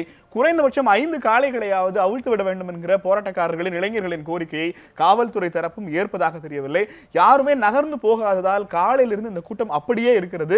அந்த காட்சிகளை தான் தற்போது நாம் பார்த்துக் கொண்டிருக்கிறோம். தமிழகம் முழுக்க நிலவுகிற இந்த பிரச்சனைக்கான காரணங்களும் அதற்கான தீர்வுகளும் குறித்து இன்றைய கேள்வி நேர நிகழ்ச்சியில் பேசிக் கொண்டிருக்கிறோம். குமரன், இங்க இருக்கிற கேள்வி, இப்படி உட்கார்ந்து இருப்பதால் என்ன நடந்துவிட போகிறது என்று நினைக்கிறீர்கள்? இப்போ அவங்க போலீசார் அதை அனுமதி கொடுக்க முடியாது, மேலிடத்திலிருந்து உச்சநீதிமன்றம் சொல்லாத வரைக்கும். இங்க உட்கார்ந்திருக்கிற இளைஞர்கள் தமிழ்நாட்டோட பல பகுதிகளிலிருந்து சமூக வலைதளங்கள் வாயிலாக காலையிலிருந்து பேசின பல இளைஞர்கள்கிட்டையும் பல இஸ்லாமிய இளைஞர்கள் இதை எங்களுக்கும் இந்த பண்டிகைக்கும் சம்பந்தம் இல்லைன்னு சொல்றாங்க. நாங்களும் தமிழர்கள், நாங்க பல்வேறு இடங்கள்ல இருந்து இதுக்காகவே புறப்பட்டு வந்திருக்கிறோம்னு தங்களுடைய ஒரு பெரிய அளவிலான உணர்வை தெரிவிச்சிருக்கிறாங்க. ஆனா இந்த கலெக்ஷன் ஆஃப் இந்த ஃபீலிங்ஸ் என்னவாகும் நினைக்கிறீங்க? இதோட அவுட்கம் என்ன? அதாவது அங்கே கூடியிருக்கிற மக்கள் காளையை தழுவுவதற்காகவும் அடக்குவதற்காக மட்டுமே கூடி இல்லை. அதை முதல்ல புரிஞ்சுக்கணும். அடிப்படையில் அவர்கள் அனைவரும் மீதும் நம்பிக்கை இழந்து கிடக்கிறார்கள். முதல்ல பிஜேபியாக இருக்கட்டும், அதிமுகவாக இருக்கட்டும், பீட்டாவை குறை சொல்வதை முதல்ல நிறுத்தணும். பீட்டா என்பது ஒரு தன்னார்வ அமைப்பு தான். இந்திய அரசு, தமிழக அரசு, இவங்களுடைய பங்களிப்பை தான் மக்கள் கவனிக்கிறாங்க. இந்திய அரசும் சரி, தமிழக அரசும் சரி. பொன் ராதாகிருஷ்ணன் நான் கண்டிப்பாக நடத்துவதற்கு ஏற்பாடு செய்வேன்னு சொன்னார். ஆனால் இப்போ மன்னிப்பு கேட்டார். நம்பிக்கை இழந்து போயிருக்கிறார்கள். தமிழக அரசு ஒரு சிறப்பு சட்டமன்றத்தை கூட்டி கர்நாடகாவில் தண்ணீர் தரணும்னு சொல்லி உச்சநீதிமன்றம் சொல்லும்போது, உச்சநீதிமன்ற தீர்ப்புக்கு எதிராக சட்டமன்றத்தை கூட்டி அவங்களால ஒரு சிறப்பு சட்டத்தை கொண்டு வர முடியுதுன்னும் போது, தமிழ்நாட்டில் ஜல்லிக்கட்டுக்காக ஏன் சிறப்பு சட்டமன்றத்தை கூட்டக்கூடாது, முடியாது, செய்வதற்கு இவர்கள் தயாராக இருக்காங்களா? இல்லை. அப்படி மக்கள் நம்பிக்கை இழந்திருக்கிறாங்க. சட்டத்தை மீறணும்னு சொல்றீங்களா? சட்டத்தை மீறணும்னு சொல்ல வரல, நம்பிக்கை இழந்து போய் உதாரணம் காமிச்சீங்கன்னா சட்டத்தை மீறணும் தான் அர்த்தம். இல்ல, சட்டத்தை மீறணும்னு சொல்ல, உச்சநீதிமன்ற உத்தரவு மீறணும்ங்கிறீங்க. இல்ல, சட்டத்தையே மீற தேவையில்லைங்கிறான். இருக்கின்ற சட்ட வாய்ப்புகளை நீங்கள் சரியாக பயன்படுத்தினீங்களாங்கிறதான் கேள்வி. நீங்க வெளிப்படையாக அறிவித்திருக்கணும். சட்டமன்றம் சிறப்பு சட்டமன்றத்தை கூட்டி திரும்பவும் மத்திய அரசுக்கிட்ட கோரிக்கை வைப்பதோ இல்லை நீங்கள் ஜல்லிக்கட்டை நடத்துவதோ ஏதேனும் ஒரு விஷயத்தை நீங்கள் முடிவெடுத்துட்டு கட் அண்ட் ரைட்டாக சொன்னீங்களா? நீங்கள் இது நடக்காது, நடத்துவதற்கு வாய்ப்பு இல்லை சொன்னீங்களா?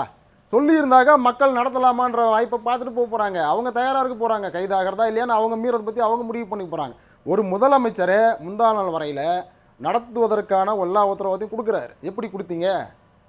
அதுதான் மக்கள் நம்பிக்கை இழந்து போகிறார்கள். இவங்களை மக்களை தூண்டி தூண்டி விட்டு மக்கள் நம்பிக்கை இழந்து போய் நடத்தணுன்ற எண்ணத்தில் இன்றைக்கி நிற்கிறாங்க. இது நம்பிக்கை இழப்பினுடைய விளைவு தான். இப்போ அவங்க ஒரு கோரிக்கை வைக்கிறாங்க, குறைந்தபட்சம் ஒரு கோரிக்கை வைக்கிறாங்க. அங்கே கூடியிருக்கக்கூடிய இளைஞர்கள் ஒரு 5 காளைகளை அவிழ்த்து விடுங்கன்னா, தாராளமாக செய்வதற்கு உங்களால் முடிந்தால் செய்யுங்கள், இல்லை என்றால் தள்ளி விலகி செல்லுங்கள். சியா சரஸ்வதி மேடம், எனக்கு என்ன ஆச்சரியமாக இருக்கிறது என்றால் இந்த ஒட்டுமொத்த பிரச்சனையிலும் தமிழக அரசு ரொம்ப சிறப்பாக தனது அணுகுமுறையை காட்டியிருக்கிறது. நடைபெறுகிற எல்லா பிரச்சனைக்கும் மத்திய அரசும் பீட்டாவும் தான் காரணம், மாநில அரசுக்கு இதுல எந்த பங்குமே இல்லை. தொடர்ச்சியாக தமிழக ஜல்லிக்கட்டு காலை வளர்ப்பவர்களுக்கும் இளைஞர்களுக்கும் ஜல்லிக்கட்டு நடக்குங்கிற ஒரு அதீத நம்பிக்கையை ஏற்படுத்தி இப்போது எதையுமே சொல்லாமல் இருப்பதன் வாயிலாக எல்லா விதமான எதிர்ப்பையும் பாஜக பக்கம் திருப்பி விட்டுருக்கிறது அதிமுக. இல்ல, முதல்ல தம்பிக்கு சொல்லிக்கிறேன், கர்நாடகால சட்டத்தை மீறல் இல்லைன்னு எப்படி சொல்ல முடியும்?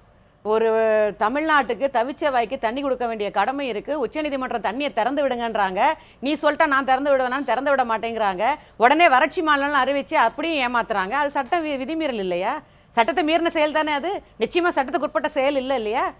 ஆனா தமிழ்நாட்டை பொறுத்த வரைக்கும் ஏன் வாய் திறக்காம இருந்தா, நிச்சயமாக இது தமிழ்நாடு நாங்க நாளைக்கே சட்டமன்றத்தை கூட்டி ஒரு தீர்மானம் கொண்டு வந்தாலும் கூட ஒரு ஃபால்ஸ் ஹோப்.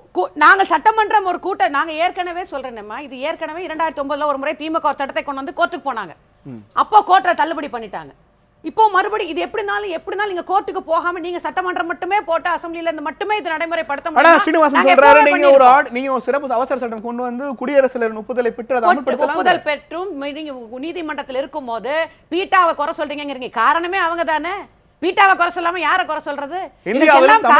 அரசாங்கங்களை விட அவர்கள் செய்த தவறான பிரச்சாரம், அவர்கள் காட்டிய தவறான செய்திகள் தானே மூல காரணமே அவங்க தானங்க. அனிமல் வெல்ஃபேர் போர்டும் பீட்டாவும் தானே.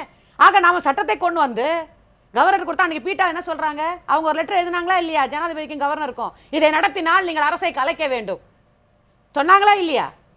சுப்பிரமணிய சாமி என்பது அவங்க கட்சியில அவரே ஒரு சொன்னாரா இல்லையா? இதை நடத்தி நாங்க அதை பத்தி எல்லாம் கவலைப்படல. மக்களுக்காக வந்து நாங்க எதையுமே சந்திக்க தயாரா இருக்கோம். இவங்க சொல்றதுக்கெல்லாம் பயப்படல. அப்படியே வந்தாலும் இது மறுபடியும் கோர்ட்ல தான் போய் நின்று ஆகணும். கண்டிப்பாக அரசு மட்டுமே இதை செய்ய முடியும்னா நீதிமன்ற உத்தரவுகளை நாங்கள் பார்த்துக் கொள்கிறோம். அதிமுக அரசாங்கம் எடுத்த இனிஷியேட்டிவ் என்ன? அவ்வளவுதான்.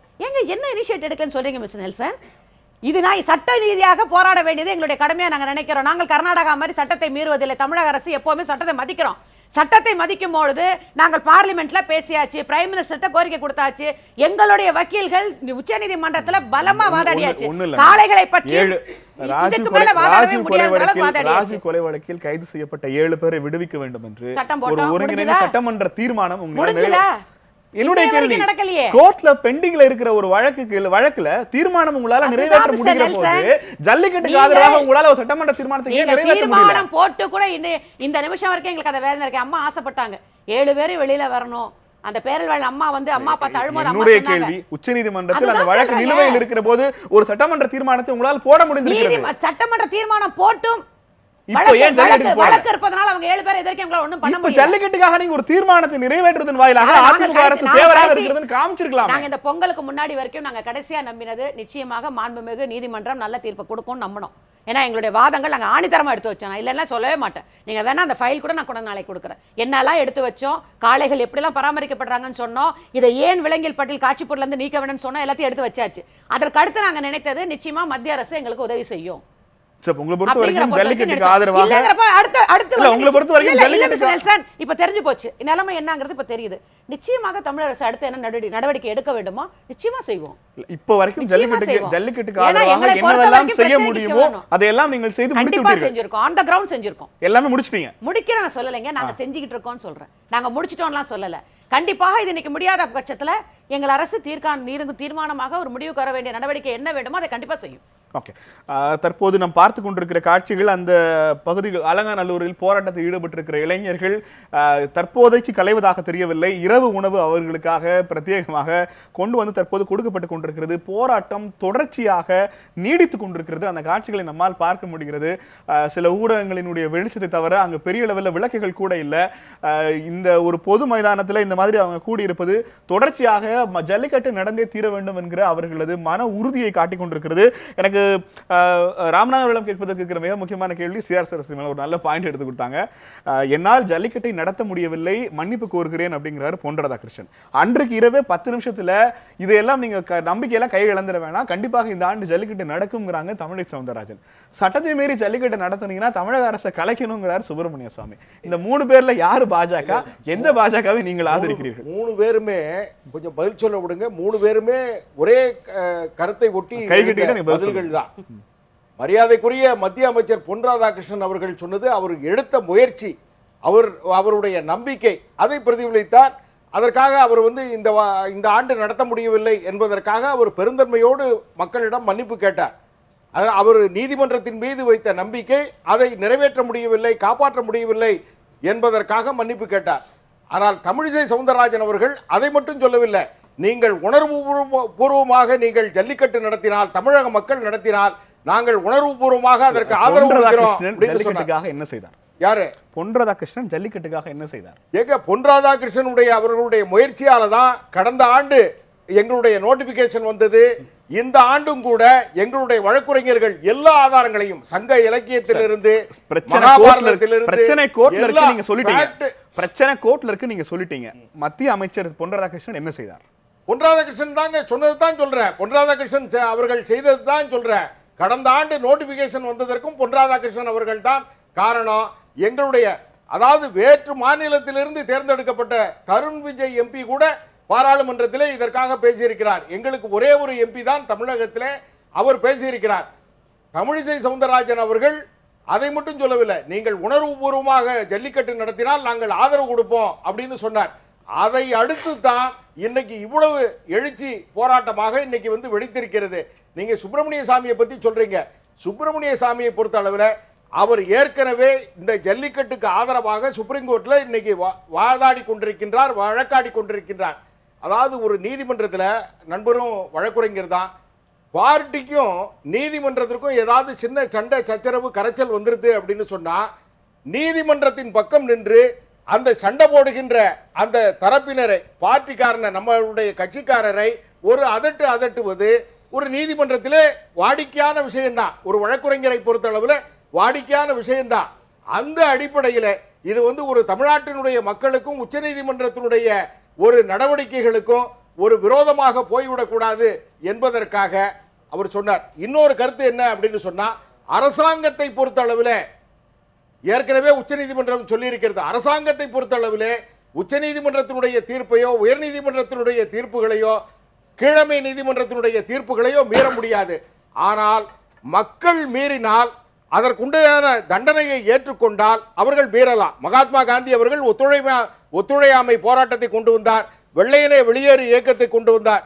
அப்பொழுதெல்லாம் அவர் சட்டத்தை மீறினார். அவர் அப்பொழுது அரசாங்கம் இல்லை, ஒரு அரசாங்கம் சட்டத்தை மீற முடியாது. அதைத்தான் சுப்பிரமணிய சாமி அவர்கள் வலியுறுத்தினார்கள். அதனால சுப்பிரமணிய சாமி அவர்களோ தமிழிசை சவுந்தரராஜன் அவர்களோ பொன் ராதாகிருஷ்ணன் அவர்களோ ஒரே கருத்தை தான் பிரதிபலிக்கிறார்கள். ட்வீட்டை நான் சரியா படிக்கல, நீங்க படிக்கல எனக்கு தெரியல. உச்சநீதிமன்ற தீர்ப்பை மதித்து நடங்கள், அதற்கு பிறகு ஜல்லிக்கட்டை நடத்துவதற்கான சட்டப்பூர்வ அனுமதியை பெற்றுக்கொள்ளலாம்னு சொன்னாதான் நீங்க சொல்ற டோன். மீறி நடந்தா தமிழக அரசு கலாச்சிட்டு குடியரசுத் தலைவர் ஆட்சி அமல்படுத்தணும்னு சொன்னா அதுக்கு பேர் வந்து சேஃப் டோனா? அது அரசாங்கம் நடத்தினால் அது அந்த மாதிரி சூழ்நிலைக்கு வரும். சட்டத்தை மீறி ஜல்லிக்கட்டு தமிழ்நாட்டில் நடந்தால் குடியரசுத் தலைவர் ஆட்சி அமல்படுத்தணும். தமிழ்நாட்டில் நடந்தால் என்றால் தமிழ்நாட்டு அரசாங்கம் நடத்தினால் அந்த சூழ்நிலை ஏற்படும். ஜல்லிக்கட்டு தமிழ்நாடு அரசாங்கம் என்னைக்குமே நடத்தல சார். இல்ல, அலங்காநல்லூர் ஜல்லிக்கட்டு இன்னைக்கு அரசாங்கம் நடத்துது. நீங்க ஒரு தகவலுக்காக சொல்றேன், அலங்காநல்லூர் ஜல்லிக்கட்டு மக்களால் நடத்தப்படுவதில்லை, அது அரசாங்கம் தான் நடக்கிறது. அதனால அந்த மாதிரி ஒரு ஜல்லிக்கட்டை மக்கள் நடத்துகிறார்கள், அரசாங்கம் கண்காணித்து ஒழுங்குபடுத்துகிறது என்ற வார்த்தையவே சுப்பிரமணிய சாமி அவர்கள் சொல்லவில்லை. அந்த மாதிரி அரசாங்கம் ஒரு தடையை மீறி உச்சநீதிமன்றத்தினுடைய தடையவோ உயர்நீதிமன்றத்தினுடைய தடையவோ மீறினால் அது போன்ற சூழ்நிலை ஏற்படும். அதற்கு வழிவகுக்காதீர்கள் என்று சொன்னால் உச்சநீதிமன்றத்தையும் ஓரளவுக்கு நம்ம வந்து டேக்கிள் பண்ண வேண்டும் என்பதற்காக. ஏனென்றால் ஒரு பார்ட்டிக்கு உச்சநீதிமன்றத்தினுடைய இப்ப நீங்க சொல்றத நான் இப்படி புரிஞ்சுக்கிறேன். உச்சநீதிமன்ற உத்தரவை மீறி தமிழ்நாட்டில் ஒருவேளை ஜல்லிக்கட்டு நடந்து உச்சநீதிமன்றம் ஒருவேளை கோவப்பட்ட கூடாதுங்கிறதுக்காக அப்படி ஒரு வார்த்தை சொல்லிருக்காருன்னு சொல்றீங்க. இதை மிகப்பெரிய அளவிலே நம்ம வந்து விவாதம் பண்ணுவதற்கே ஒன்றுமில்லை. ஏனென்றால் இதை விவாதம் பண்ணி இது ஒரு பெரிய ஆட்சிக்கு எதிராகவோ உச்சநீதிமன்றத்திற்கு எதிராகவோ நம்ம பேசுறோம் என்பதையே இதை வந்து நம்ம காட்டிக்கொள்ள வேண்டிய அவசியம் இல்லை. அதனால உங்க அமைச்சர்கள்ட்ட இருந்து உங்க தலைவர்கள்ட்ட ரெண்டு டோன் வந்திருக்கு. இல்ல அந்த டோனோட டிஃபரன்சஸ் பாருங்க. ஜல்லிக்கட்டுக்கான எல்லா முயற்சிகளையும் செய்தேன், என்னால் எடுக்க முடியவில்லை, பகிரங்க மன்னிப்பு கோருகிறேன் ஒரு ஸ்டேட்மென்ட். அவருடைய பெருந்தன்மை. இன்னொன்னு நீங்க மீறி நடத்துறீங்கன்னா ஆட்சியை கலப்பம்ங்கிறது. அவருடைய ரெண்டு டோனும் ஒரே கட்சியில் இருக்கு. இல்ல அவருடைய பொன் ராதாகிருஷ்ணன் அவர்களுடைய பெருந்தன்மை. எல்லா முயற்சிகளையும் எடுத்தோம், உச்சநீதிமன்றத்தினுடைய சாதகமான தீர்ப்பை பெற முடியவில்லை, இன்றைக்கு தீர்ப்பே வர முடியவில்லை. அப்படி தீர்ப்பு வந்திருந்தாலும் கூட, பாதகமாக வந்திருந்தாலும் கூட, நாங்கள் அவசர சட்டமோ அல்லது முறைப்படியான சட்டமோ பாராளுமன்றத்திலே பதிவு செய்திருக்கலாம் என்ற முறையிலே அவர்கள் வந்து எங்களால் கொடுத்த வாக்குறுதியை நிறைவேற்ற முடியவில்லை என்ற அடிப்படையிலே பெருந்தன்மையாக அவர் வந்து மன்னிப்பை கோரினார். ஆனால் ஆட்சியை கலைப்போம் என்ற சூழ்நிலை வந்துவிடக்கூடாது.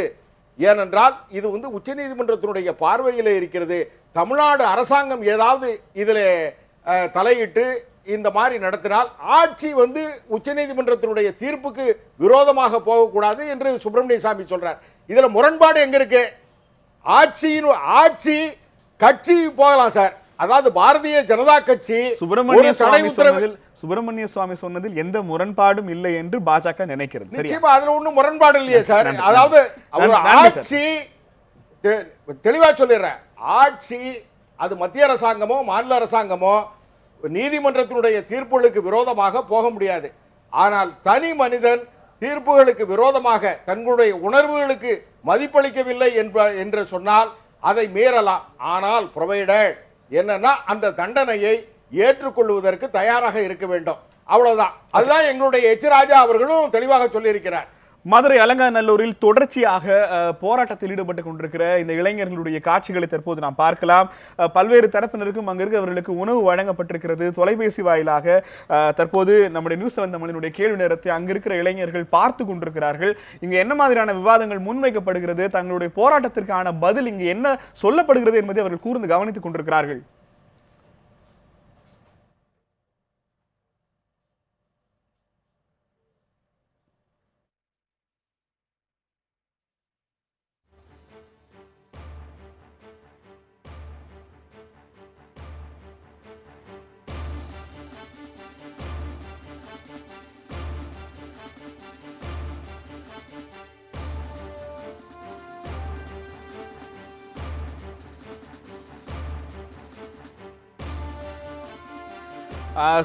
மேடம், இங்க பொன்னார் அவர்கள் தொடர்ச்சியாக முயற்சிகளை எடுத்தும் அந்த முயற்சிக்கு எங்களுக்கு பலன் கொடுக்கவில்லை அப்படிங்கிறதுக்காக பகிரங்க மன்னிப்பு கோரியிருக்கிறார். ஓ பன்னீர்செல்வம் அவர்கள் கண்டிப்பாக ஜல்லிக்கட்டு நடக்கும் என நம்பிக்கை தெரிவித்திருந்தார். இப்ப ஜல்லிக்கட்டு நடக்கவில்லை. தமிழக அரசு நிலைப்பாடு என்ன? நிச்சயமாக அடுத்த கட்ட நடவடிக்கையில் எங்கள் தீவிரமாக நாங்கள் ஈடுபடுவோம். ஏன்னா இது வந்து நான் சொன்னது போல தமிழகத்தின் பிரச்சனை, தனி ஒரு மனிதன் பிரச்சனையோ ஒரு அரசியல் அந்த அடுத்த கட்ட நடவடிக்கைங்கிறது என்ன? உங்க கைகள் கட்டப்பட்டிருக்கு, நீங்க ஆல்ரெடி சொல்லிட்டீங்க. இது சட்ட ரீதியாக சந்திக்க வேண்டிய ஒரு விஷயம். இப்ப இது சட்டத்துக்குள்ள போகாமல் அரசாங்கம் மட்டுமே சம்பந்தப்பட்டிருக்குன்னா நாம வந்து நிச்சயமா அம்மாவே இதை முடிச்சிருப்பாங்க. நீங்கள் ஏற்கனவே சொன்னதை போல அந்த 7 பேர் விடுதலைக்காக எவ்வளவு அம்மா பாடுபட்டாங்கிறது எல்லாருக்குமே தெரியும். நாங்கள் சட்டம் ஏற்றி கூட இன்னே வரைக்கும் அவர்களை வந்து எங்களால வெளியில் கொண்டு வர முடியல. ஏனால் அது சட்டத்தின் பிடியில் இருப்பதனால். அதே போல இதுவும் சட்டத்தில் இருப்பதனால் நிச்சயமாக அடுத்த முறையும் அதாவதுங்க நாங்க முடிஞ்ச அளவுக்கு அழுத்தம் கொடுத்துட்டோம், எல்லாமே பண்ணிட்டோம். இதுல மத்திய அரசு பங்கு என்னன்றது எங்களுக்கு இன்னும் தெரியல தெளிவா. ஏன்னா அண்ணன் சொல்றாரு, பட் சுப்பிரமணிய சாமி அப்படி ஒரு கருத்தை சொல்லியிருக்கவே கூடாது. என்ன அப்படின்னா அவர் கர்நாடகாவை கலைக்க சொல்லியிருக்கணும். நிச்சயமா கேரளாவை கலைக்க சொல்லியிருக்கணும். வழக்கே போட்டு நடந்து கொண்டு இருக்கின்றார். அத்தனை ஆதாரங்களையும் சுப்பிரமணிய சாமி தான் வைத்தார். அதனால அதை மறந்து விட்டு நம்ம பேசக்கூடாது. என்ன சொல்லியிருக்கணும்? அவர் உச்சநீதிமன்றத்துல சொல்லிருக்கணுமா இல்லையா? ஜல்லிக்கட்டு தமிழன் பண்பாடு அதை நடத்த விடுங்கன்னு சொல்லாம வழக்க நடத்துறாரு. வழக்க நடத்திட்டு ஆனா நடத்தக்கூடாது, நடத்தினீங்கன்னா ஆட்சியை கலைச்சிருவாங்க. இது என்ன முரண்பாடான எந்த சூழ்நிலைன்னா இப்ப நீங்க ஆதரவா ஒரு வழக்கை நடத்தும் போது இதற்கு ஆதரவாகத்தான் அவர் பேச வேண்டுமே தவிர ஆக்க வேண்டாம்.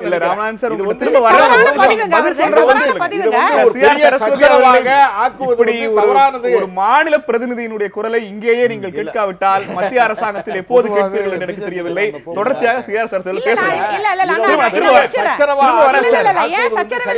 சச்சரவே இல்ல. நான் என்ன சொல்றேன்னா, ஏன் பிஜேபி தலைமை ஆளுக்கு ஒரு கருத்தை சொல்லும்போது தடுக்க மாட்டேங்கிறீங்க? ஏன் தடுக்க? இந்த இஷ்யூனே இல்லைங்க, இந்த இஷ்யூனே இல்ல. இந்தியாவுல பிஜேபி இருக்கிற ஒவ்வொருத்தரும் ஒரு கருத்தை சொல்லிட்டு இருக்காங்க. ஒரு தமிழர்கள் உணர்வு, ஒரு தமிழர்களுடைய பண்பாடு, ஒரு கலாச்சாரம் போராடுறோம். உண்மையிலே சுப்பிரமணிய சாமி அவர்களுக்கு ஜல்லிக்கட்டுக்காக அவர் குரல் கொடுக்கிறவரா இருந்தா என்ன சொல்லியிருக்கணும்? நீங்க நடத்துங்கப்பா, நான் உங்களுக்காக வாதாடுறேன், அரசாங்கத்துக்கு நான் பக்கபலமா இருக்கேன்னு சொல்லி இருந்தா ஜல்லிக்கட்டை விரும்புறாருன்னு நாங்க ஏத்துக்கலாம். அப்படி சொல்லவே இல்லையே. நீங்க மீறி நடத்தினால் ஆட்சியை கலைக்கு போனா இது என்ன அர்த்தம்? அவங்க அதாவது ஜல்லிக்கட்டுக்கும் நான் பேசுவேன், ஆனா ஜல்லிக்கட்டு நடத்தக்கூடாதுங்க, நடத்த முடியாது. ஏங்க அப்ப நீங்க பேசவே கூடாதுங்க. இது அரசாங்க சம்பந்தப்பட்ட வழக்குங்க. அரசாங்கமும் இதுல சம்பந்தப்பட்டிருக்கு, மத்திய மாநில அரசாங்கங்களும் இதுல சம்பந்தப்பட்டிருக்கு. எனக்கு உங்ககிட்ட கேட்கறதுக்கு இருக்கிற ரொம்ப முக்கியமான ஒரு கேள்வி, ஒரு உணர்வோடு தமிழகம் முழுக்க பல பகுதிகளில் இளைஞர்கள் போராடிட்டு இருக்கிறாங்க. பல்வேறு மாவட்டங்கள்ல இருந்து நகர்ந்து வந்து சென்னை, கன்னியாகுமரி, கோயம்புத்தூர், தர்மபுரியில் இருந்தெல்லாம் மதுரைக்கு இன்றைக்கு இளைஞர்கள் வந்திருக்கிறாங்க. இப்போ நடைபெறுகிற போராட்டம் தங்களது உணர்வை காட்டுகிற போராட்டமாக இருந்தாலும் சட்டத்தினுடைய பார்வையில அது ஒரு சட்டத்தை மீறிய உச்சநீதிமன்ற உத்தரவை மீறிய போராட்டம். நாளைக்கு இந்த போராட்டத்தில் கலந்து கொண்டிருக்கிற இளைஞர்கள் மீது ஏதேனும் ஒரு வழக்கு பதிவாகி இருந்தால் அவர்கள் மீது அவருடைய எதிர்காலம் என்னவாகிறது? குறைந்தபட்சமாக உரிமைக்கான போராட்டங்களை முன்னெடுக்கிறவர்களை சட்டம் பார்க்கிற பார்வை சரிதானா? இப்ப இன்னைக்கு உட்கார்ந்து இருக்கிற கலைந்து போக மறுக்கிற இளைஞர்கள் மீது ஏதேனும் ஒரு நடவடிக்கை எடுக்கப்பட்டால் அவருடைய எதிர்காலம் என்னவாவது? அதை குறைந்தபட்சமாக உறுதி செய்வதற்கு தமிழக அரசு என்ன செய்யணும்னு எதிர்பார்க்குறீங்க? இப்போது சட்டத்தை இயற்றுவது மட்டுமே இல்லை சட்டத்தை போடுவது மட்டுமே அரசாங்கத்தோட வேலை கிடையாது. சட்டத்தை நடைமுறைப்படுத்த முடியுமா என்பதை பற்றி அவங்க முதல்ல ஒரு முடிவுக்கு வரணும். ஜல்லிக்கட்டு 2-3 நாட்களாகவே தடையை மீறி நடந்துகிட்டு இருக்கு. தடையை மீறி நடப்பது மட்டும் இல்லாமல் அவனியாபுரத்தில் கௌதமன் மேலே தடியடி நடத்தியிருக்கிறாங்க, கைது செஞ்சுருக்காங்க. பாலமேட்லேயும் பல்வேறு அச்சுறுத்தல்கள் தடியடி நடந்திருக்கு. இப்போ இன்னைக்கு அலங்காநல்லூர் என்பது உலக புகழ் பெற்ற ஒரு சிறப்பு வாய்ந்த ஒரு ஜல்லிக்கட்டு. இப்போ இதை பற்றி நீங்கள் 2 நாளைக்கு 3 நாளைக்கு முன்னாடியே முடிவு எடுத்திருக்கணும். சட்டத்தின் மேலே இவ்வளோ அக்கறை உடைய இந்திய அரசாக இருக்கட்டும், தமிழக அரசாக இருக்கட்டும், நீங்கள் முடிவெடுக்கலைன்ற பட்சத்தில் அதனுடைய விளைவுகளை சந்திப்பதற்கு அவங்க தயாராக இருக்காங்கன்னா அவர்கள் சந்திக்கக்கூடிய அந்த விளைவுகளுக்கு, அந்த பிரச்சனைகளுக்கு எதிர்வினை உங்ககிட்ட வரும். இது மக்கள் பிரச்சனை. நீங்கள் ஆளுங்கட்சி எதிர்கட்சி என்பதெல்லாம் மக்கள் பார்த்து தீர்மானிப்பது தான். நீங்களாம் ஆளுங்கட்சியில் போய் உட்கார முடியாது. மக்கள் தான் உங்களை தேர்ந்தெடுக்கிறாங்க. மக்களுடைய உணர்வுகளை ஒன்று ஒழுங்குபடுத்தணும், இல்லை முறைப்படுத்தணும், இல்லைன்னா நீங்கள் உங்களுடைய நிலை என்ன என்பதை வெளிப்படுத்தணும். இது எதையுமே செய்யாமல் மக்கள் கூட்டிட்டாங்க, கூட நம்ம மக்களை கலைஞ்சி போக வைக்கணும், சட்டத்தை மீறீங்கன்னு சொன்னால் நீங்கள் என்ன பண்ணிருந்தீங்க தன்னால? அப்போ குறைந்தபட்சம் இப்போ தமிழக அரசு என்ன செய்யணும்னா, இப்போ கூட செய்வதற்கு ஒன்றும் வழிகளெல்லாம் கிடையாது. பிஜேபி அரசாங்கத்தை விடுங்க. பிஜேபி அரசாங்கம் இங்கே தமிழ்நாட்டில் உங்களுடைய அரசாங்கத்தை தாங்கி பிடிக்க வேண்டிய அவசியம்லாம் கிடையாது. நாங்கள் எங்களை போன்ற தமிழர்கள் உங்களுக்கு துணை நிற்கிறோம். நீங்கள் இப்போ சொல்லுங்கள், சுப்பிரமணிய சாமி என்ன யாராவது சொல்லட்டும் ஆட்சியை கலைக்கிறேன்னு சொல்லிட்டு, நாங்கள் உங்களுக்கு துணை நிற்கிறோம். இப்போ நீங்கள் ஒரு உத்தரவை போடுங்க, இல்லை இப்போ கூட ஒரு சிறப்பு சட்டமன்றத்தை நீங்கள் உடனடியாக கூட கூட்ட முடியும், இல்லைனா அமைச்சரவையை கூட்டுங்க, உடனடியாக கூட்டி இப்போ அங்கே கூட்டியிருக்கக்கூடிய இளைஞர்களுக்கு ஒரு தீர்வு சொல்லுங்கள். அதை செய்ய முடியாதா உங்களால்? நீங்கள் செய்யுங்க. உங்களுக்கு என்ன பிரச்சனை வந்தாலும் தமிழர்கள் துணை நிற்பாங்க. ஏன்னா இது தமிழர்களுடைய பண்பாடு சம்பந்தப்பட்ட விஷயம். ஒரு மாடு பிடிக்கிறதுக்கெல்லாம் ஒரு ஆட்சியை கலைப்புன்னு சொல்லக்கூடிய அரசாங்கம் ஒரு நாடு தமிழ்நாடு இந்தியாவில் தான் இருக்குது அப்படின்னா இது இந்திய அரசுக்கு நல்லது கிடையாது. ஆனால் இதை செய்தால் தமிழக அரசு தன்னை காப்பாற்றிக் கொள்ளும். ஸ்ரீனிவாசன் சார், இங்க இருக்கிற அதே கேள்விதான். இப்போ இந்த போராட்டத்தில் கலந்து கொண்டிருக்கிற உணர்வோடு கலந்து கொண்டிருக்கிறவர்களுக்கான சட்ட பாதுகாப்பு என்ன? ஏன்னா இது திரும்ப திரும்ப இந்த பிரச்சனை ஒவ்வொரு முறையும் மக்கள் பிரச்சனைகளுக்காக வீதிக்கு போராட வருகிறவர்கள் மீது ஏதேனும் ஒரு வழக்கு பதிவு செய்யப்படுகிறது. அதற்கு பிறகு அவங்களோட அடுத்தடுத்த எல்லா விஷயங்களுக்குமே அது பெரிய இடையூறாக இருக்கிறது. இந்த போராட்டங்களை ஒரு மாநில உரிமைக்கான போராட்டம், இது ஒரு வகையான சுயாட்சிக்கான குரல். அலங்காநல்லூரில் தற்போது போராட்டம் நடத்தி கொண்டிருக்கிறவர்கள், இந்த மண்ணினுடைய உரிமைக்காக குரல் கொடுத்து கொண்டிருக்கிறவர்கள், அவங்களுக்கான சட்ட பாதுகாப்புக்கான வாய்ப்பு என்ன? இல்லை, இப்போ இங்கே குழுமி இருக்கிறவங்கள நிச்சயமாக நம்ம பிள்ளைகளாவோ சகோதரர்களாவோ தான் பார்க்கணும். இவங்களுக்கு எல்லாருக்குமே ஒரு எதிர்காலம் இருக்கு. இவங்க யாருமே ஒரு தவறான காரியத்துக்காக இங்கே கூடலை. இப்போ சட்டத்தில் ஒரு பிரச்சனை இருக்கு. உச்சநீதிமன்றம் ஒரு தீர்ப்பு கொடுத்துருக்கு. மாநில மக்களுக்கு அது ஏற்புடையதா இல்லை. ஒரு போராட்டம் வந்திருக்கு. இவங்க அவங்களோட கல்ச்சருக்காக போராட வந்திருக்கிறாங்க. ஸோ இவங்களை இங்கே என்ன இப்போ நிச்சயமா தமிழ்நாடு ஒரு ஒரு பொறுப்புள்ள மாநிலமாக இருந்திருந்தால் அத்தனை தலைவர்களும் இங்கு இருந்திருக்க வேண்டும். இந்த இளைஞர்களை வழிநடத்தி இருக்க வேண்டும். இவர்களுக்கு ஒரு பதில் சொல்லி இருக்க வேண்டும். இல்ல தமிழக அரசாவது என்ன பண்ண போறோம்னு அவங்களுக்கு ஒரு அஷூரன்ஸை கொடுத்து அவங்க ஃபீலிங்ஸை சாட்டிஸ்ஃபை பண்ணி அவங்க சேஃபா வீட்டுக்கு போறாங்களான்னு பார்க்கணும். என்னை பொறுத்த வரைக்கும் இங்க இருக்கும் அத்தனை இளைஞர்களுக்கும் தமிழக அரசு தான் பொறுப்பு. தமிழக அரசு இவர்களுக்கு ஒரு பதில் சொல்ல வேண்டும். சேஃபா இருக்கணும். காலையில இருந்து அவங்களுக்கு பாதுகாப்பு எப்படி கிடையாது. தலைவர்கள் போய் அவங்க கேட்கறது இப்ப என்ன, ஜல்லிக்கட்டு நடத்தணுங்கிறது. உச்சநீதிமன்ற தீர்ப்பு என்ன, ஜல்லிக்கட்டு நடக்க கூடாதுங்கிறது. இப்ப அடுத்தபடியா சட்ட ரீதியா நம்ம எப்படி செய்யணுமோ அதைத்தான் சேஃப்டியா பார்க்கதானே சார் காலையில இருந்து இருக்கோம். எந்த அரசியல் மீட்டிங்லயும் எந்த அரசியல் மீட்டிங்லயும் பேசுற அரசியல் தலைவர்கள் சார் மினரல் வாட்டர் பாட்டில் இல்லாம மேடையிலேயே ஏறுறது இல்ல. இவன் காத்தால இருந்து பட்டி கடந்துகிட்டு சார் கிடையாது சார். உங்களுக்கு வேண்டிய அத்தனை கொடுக்கப்படுது பாருங்க. அத்தனை கொடுக்கப்பட்டிருக்குங்க. நம்ம வீட்டு பிள்ளைகள் போய் அவங்க எங்க குழந்தைகள் அரசு தடியடி மேடம் இல்ல அந்த உணவு பாதுகாக்க வேண்டிய அந்த உணவு பொட்டலங்கள் அவங்களா அரசு கொடுக்கல. தகவலுக்காக சொல்றேன், சொல்லுங்க சார். சார் காத்தால இருந்து பட்டி கடந்திருக்காங்க. அதுல எந்த விதமான மாற்று கருத்தும் கிடையாது. போலீஸ் தடியடி அபாயம். அங்க ஒரு சட்ட சிக்கல் இன்னைக்கு ஏதாவது அந்த இருக்கிற இளைஞருக்கு முன்னால ஏதாவது ஒரு கேஸ் ரெஜிஸ்டர் ஆச்சுன்னா அவன் ஃபியூச்சரே பாதிக்கப்படும். இவ்வளவுத்துக்கும் அவங்க வந்திருக்கிறது எதுவும் ஒரு அயோக்கியத்தனமான கெட்ட காரணத்துக்கு கிடையாது, ஒரு கேலி தமாஷுக்கு கிடையாது. இந்த மாநிலத்திற்காக ஒரு நல்ல காரியத்திற்காக வந்திருக்கிறார்கள். இவங்க இப்படி குழுமி இருக்கிறது ஒரு பொது பிரச்சனை, தமிழ் கலாச்சார பிரச்சனை, தமிழ்ல இருக்கிற நாட்டு மாடினங்களோட எதிர்காலத்தை பத்திய பிரச்சனை. இப்படி இருக்கிற சமயத்துல இவங்களுக்கு ஒரு அஷூரன்ஸை கொடுத்து சேஃபா இவங்களை டீல் பண்ணி இங்கே வந்திருக்கிறவங்க பாதிக்கப்படாம இந்த பிரச்சனை கையாளப்படும் விதத்தில் எந்த சலிவும் இருக்காது, இதை தமிழகத்திற்கு லாபமான முறையில் நாங்கள் கையாண்டு இதை முடித்து தருகிறோம்ங்கிற அஷூரன்ஸை கொடுத்து தலைவர்கள் இவங்களுக்கு பொறுப்பேற்று இவர்களை வீட்டுக்கு அனுப்பணும் சார். அது சட்டத்தோட பிரச்சனை. தொடர்ந்து பேசலாம். தற்போது இந்த மதுரை அலங்காநல்லூரில் குழுமி இருக்கிற இளைஞர்களுக்கான சட்ட பாதுகாப்பு என்ன, இந்த பிரச்சனையை எப்படி தமிழக அரசு கையாள போகிறது, இன்றைய இரவு மதுரை அலங்காநல்லூருக்கான நிலைமை என்ன என்பது குறித்து சிஆர் சார் கேட்டு பெறலாம். ஒரு சிறிய இடைவேளைக்கு பிறகு கேள்வி நேரம் தொடரும்.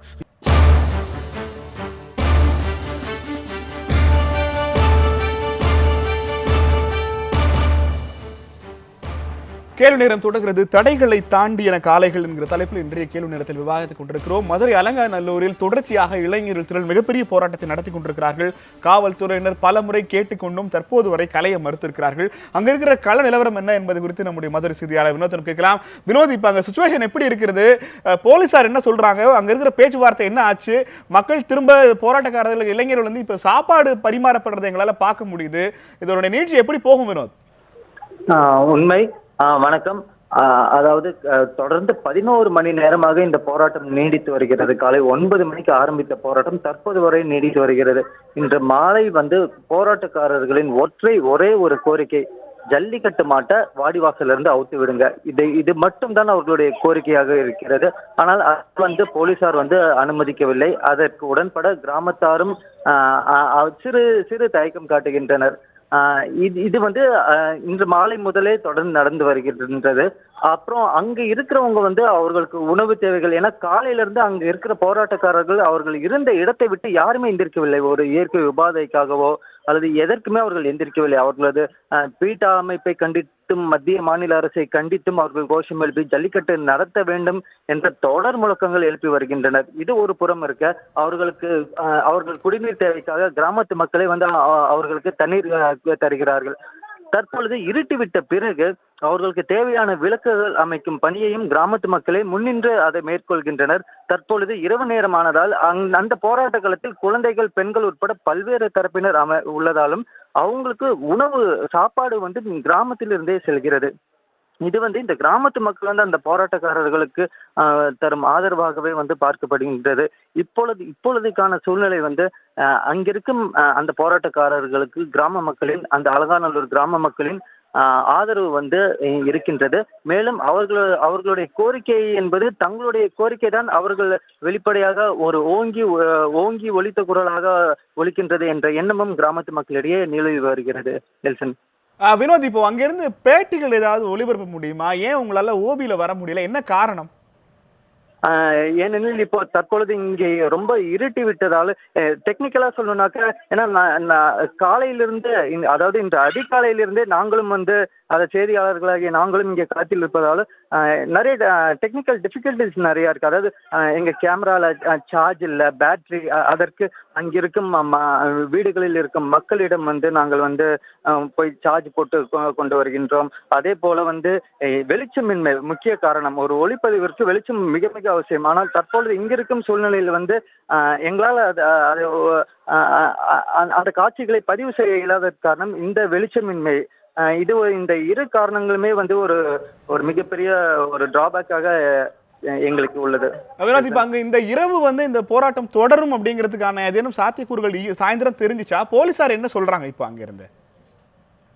இந்த போராட்டக்காரர்கள் இது எவ்வளவு நாளானாலும் சரி, நாங்க எங்களுக்கு ஒரு முடிவு தெரியாம நாங்க போக மாட்டோங்கிறதுல அவங்க ரொம்ப ரொம்ப தெளிவா இருக்கிறாங்க. இது நம்பர் 1. இரண்டாவதாக போலீசார் இங்க மிக அதிக அளவில் குவிக்கப்பட்டுள்ளனர். அதாவது காலையில் இருந்த அளவை விட தற்பொழுது மாலை காலை ஒரு 1500 போலீசார் இந்த அலங்காநல்லூர் கிராமம் முழுவதும் இருந்தனர். தற்பொழுது மாலை 1800 ஆனது. தற்பொழுது 2000க்கும் மேற்பட்ட போலீசார் மிக அதிக அளவில் குவிக்கப்பட்டு வருகின்றனர். தற்பொழுது இங்கே இன்னொரு சூழ்நிலையும் நிலவி வருகின்றது. அது என்னன்னு கேட்டீங்கன்னாக்கா, இங்க இருக்க கிராமத்து மக்களை, அந்த கிராமத்து மக்கள் அவங்க வீட்டுக்குள்ள போக சொல்லி வந்து போலீசார் வந்து வலுக்கட்டாயமா அனுப்பிச்சு வச்சிட்டு இருக்கிறாங்க.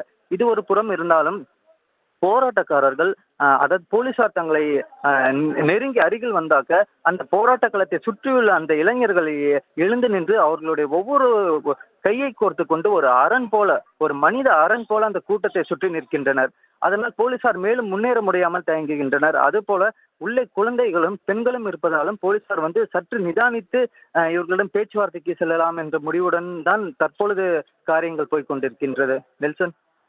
வினோத், இப்போ அங்க இந்த பிரச்சனையில யாரிடம் பேச்சுவார்த்தை நடத்துகிறார்கள்? அந்த கூட்டத்திற்கு தலைமை தாங்கிறதுக்கான ஆட்கள் இருக்கிறாங்களா? ஏன்னா பல்வேறு பகுதிகளில் இருந்து இளைஞர்கள் வந்திருக்கிறாங்க. ஒற்றை தலைமைங்கிறது சாத்தியம் இல்லை. இப்ப யாரோடு காவல்துறையினர் பேச்சுவார்த்தை நடத்தி கொண்டிருக்கிறார்கள்? நிச்சயமா அதாவது இது வந்து இணையதளம் மூலமாக, அதாவது பேஸ்புக் மூலியமாக வந்து இவர்கள் அனைவரும் ஒன்றாக இணைந்ததின் காரணமாக அந்தந்த குழுக்கள், இப்போ ஃபார் எக்ஸாம்பிள் இப்போ சென்னையில இருந்தாக்கா சென்னையில் உள்ள அந்த இணையக்குழு நண்பர்கள், திருச்சியில் உள்ள இணையக்குழு நண்பர்கள், இவர்கள் வந்து ஒவ்வொருவராக இந்த போராட்ட களத்திற்கு அந்தந்த பகுதியில இருந்து வந்தவங்க அந்த முன்னிலையில நிற்கிறாங்க.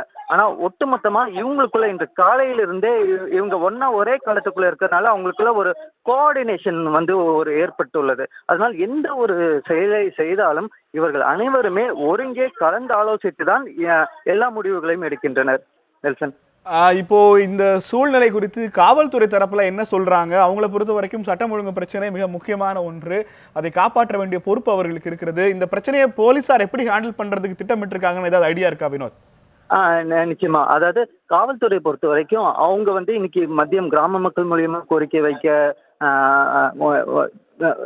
வைக்க அந்த சொல்லியிருந்தாங்க. அதே போல மாவட்ட நிர்வாகம் தரப்பில் இங்க இருக்க தாசில்தார் வந்து ஒலிபெருக்கில அந்த இந்த கிராமத்தில் போராடும் அந்த போராட்டக்காரர்களுடன் பேச்சுவார்த்தை நடத்தினர். ஆனாலும் இது எதுவுமே பலனளிக்காத நிலையில் வந்து போலீசார் வந்து தற்பொழுது இந்த கிராம மக்களுடன் எப்படி பேசுவது என்று அதாவது அந்த கிராம மக்களுடன் எப்படி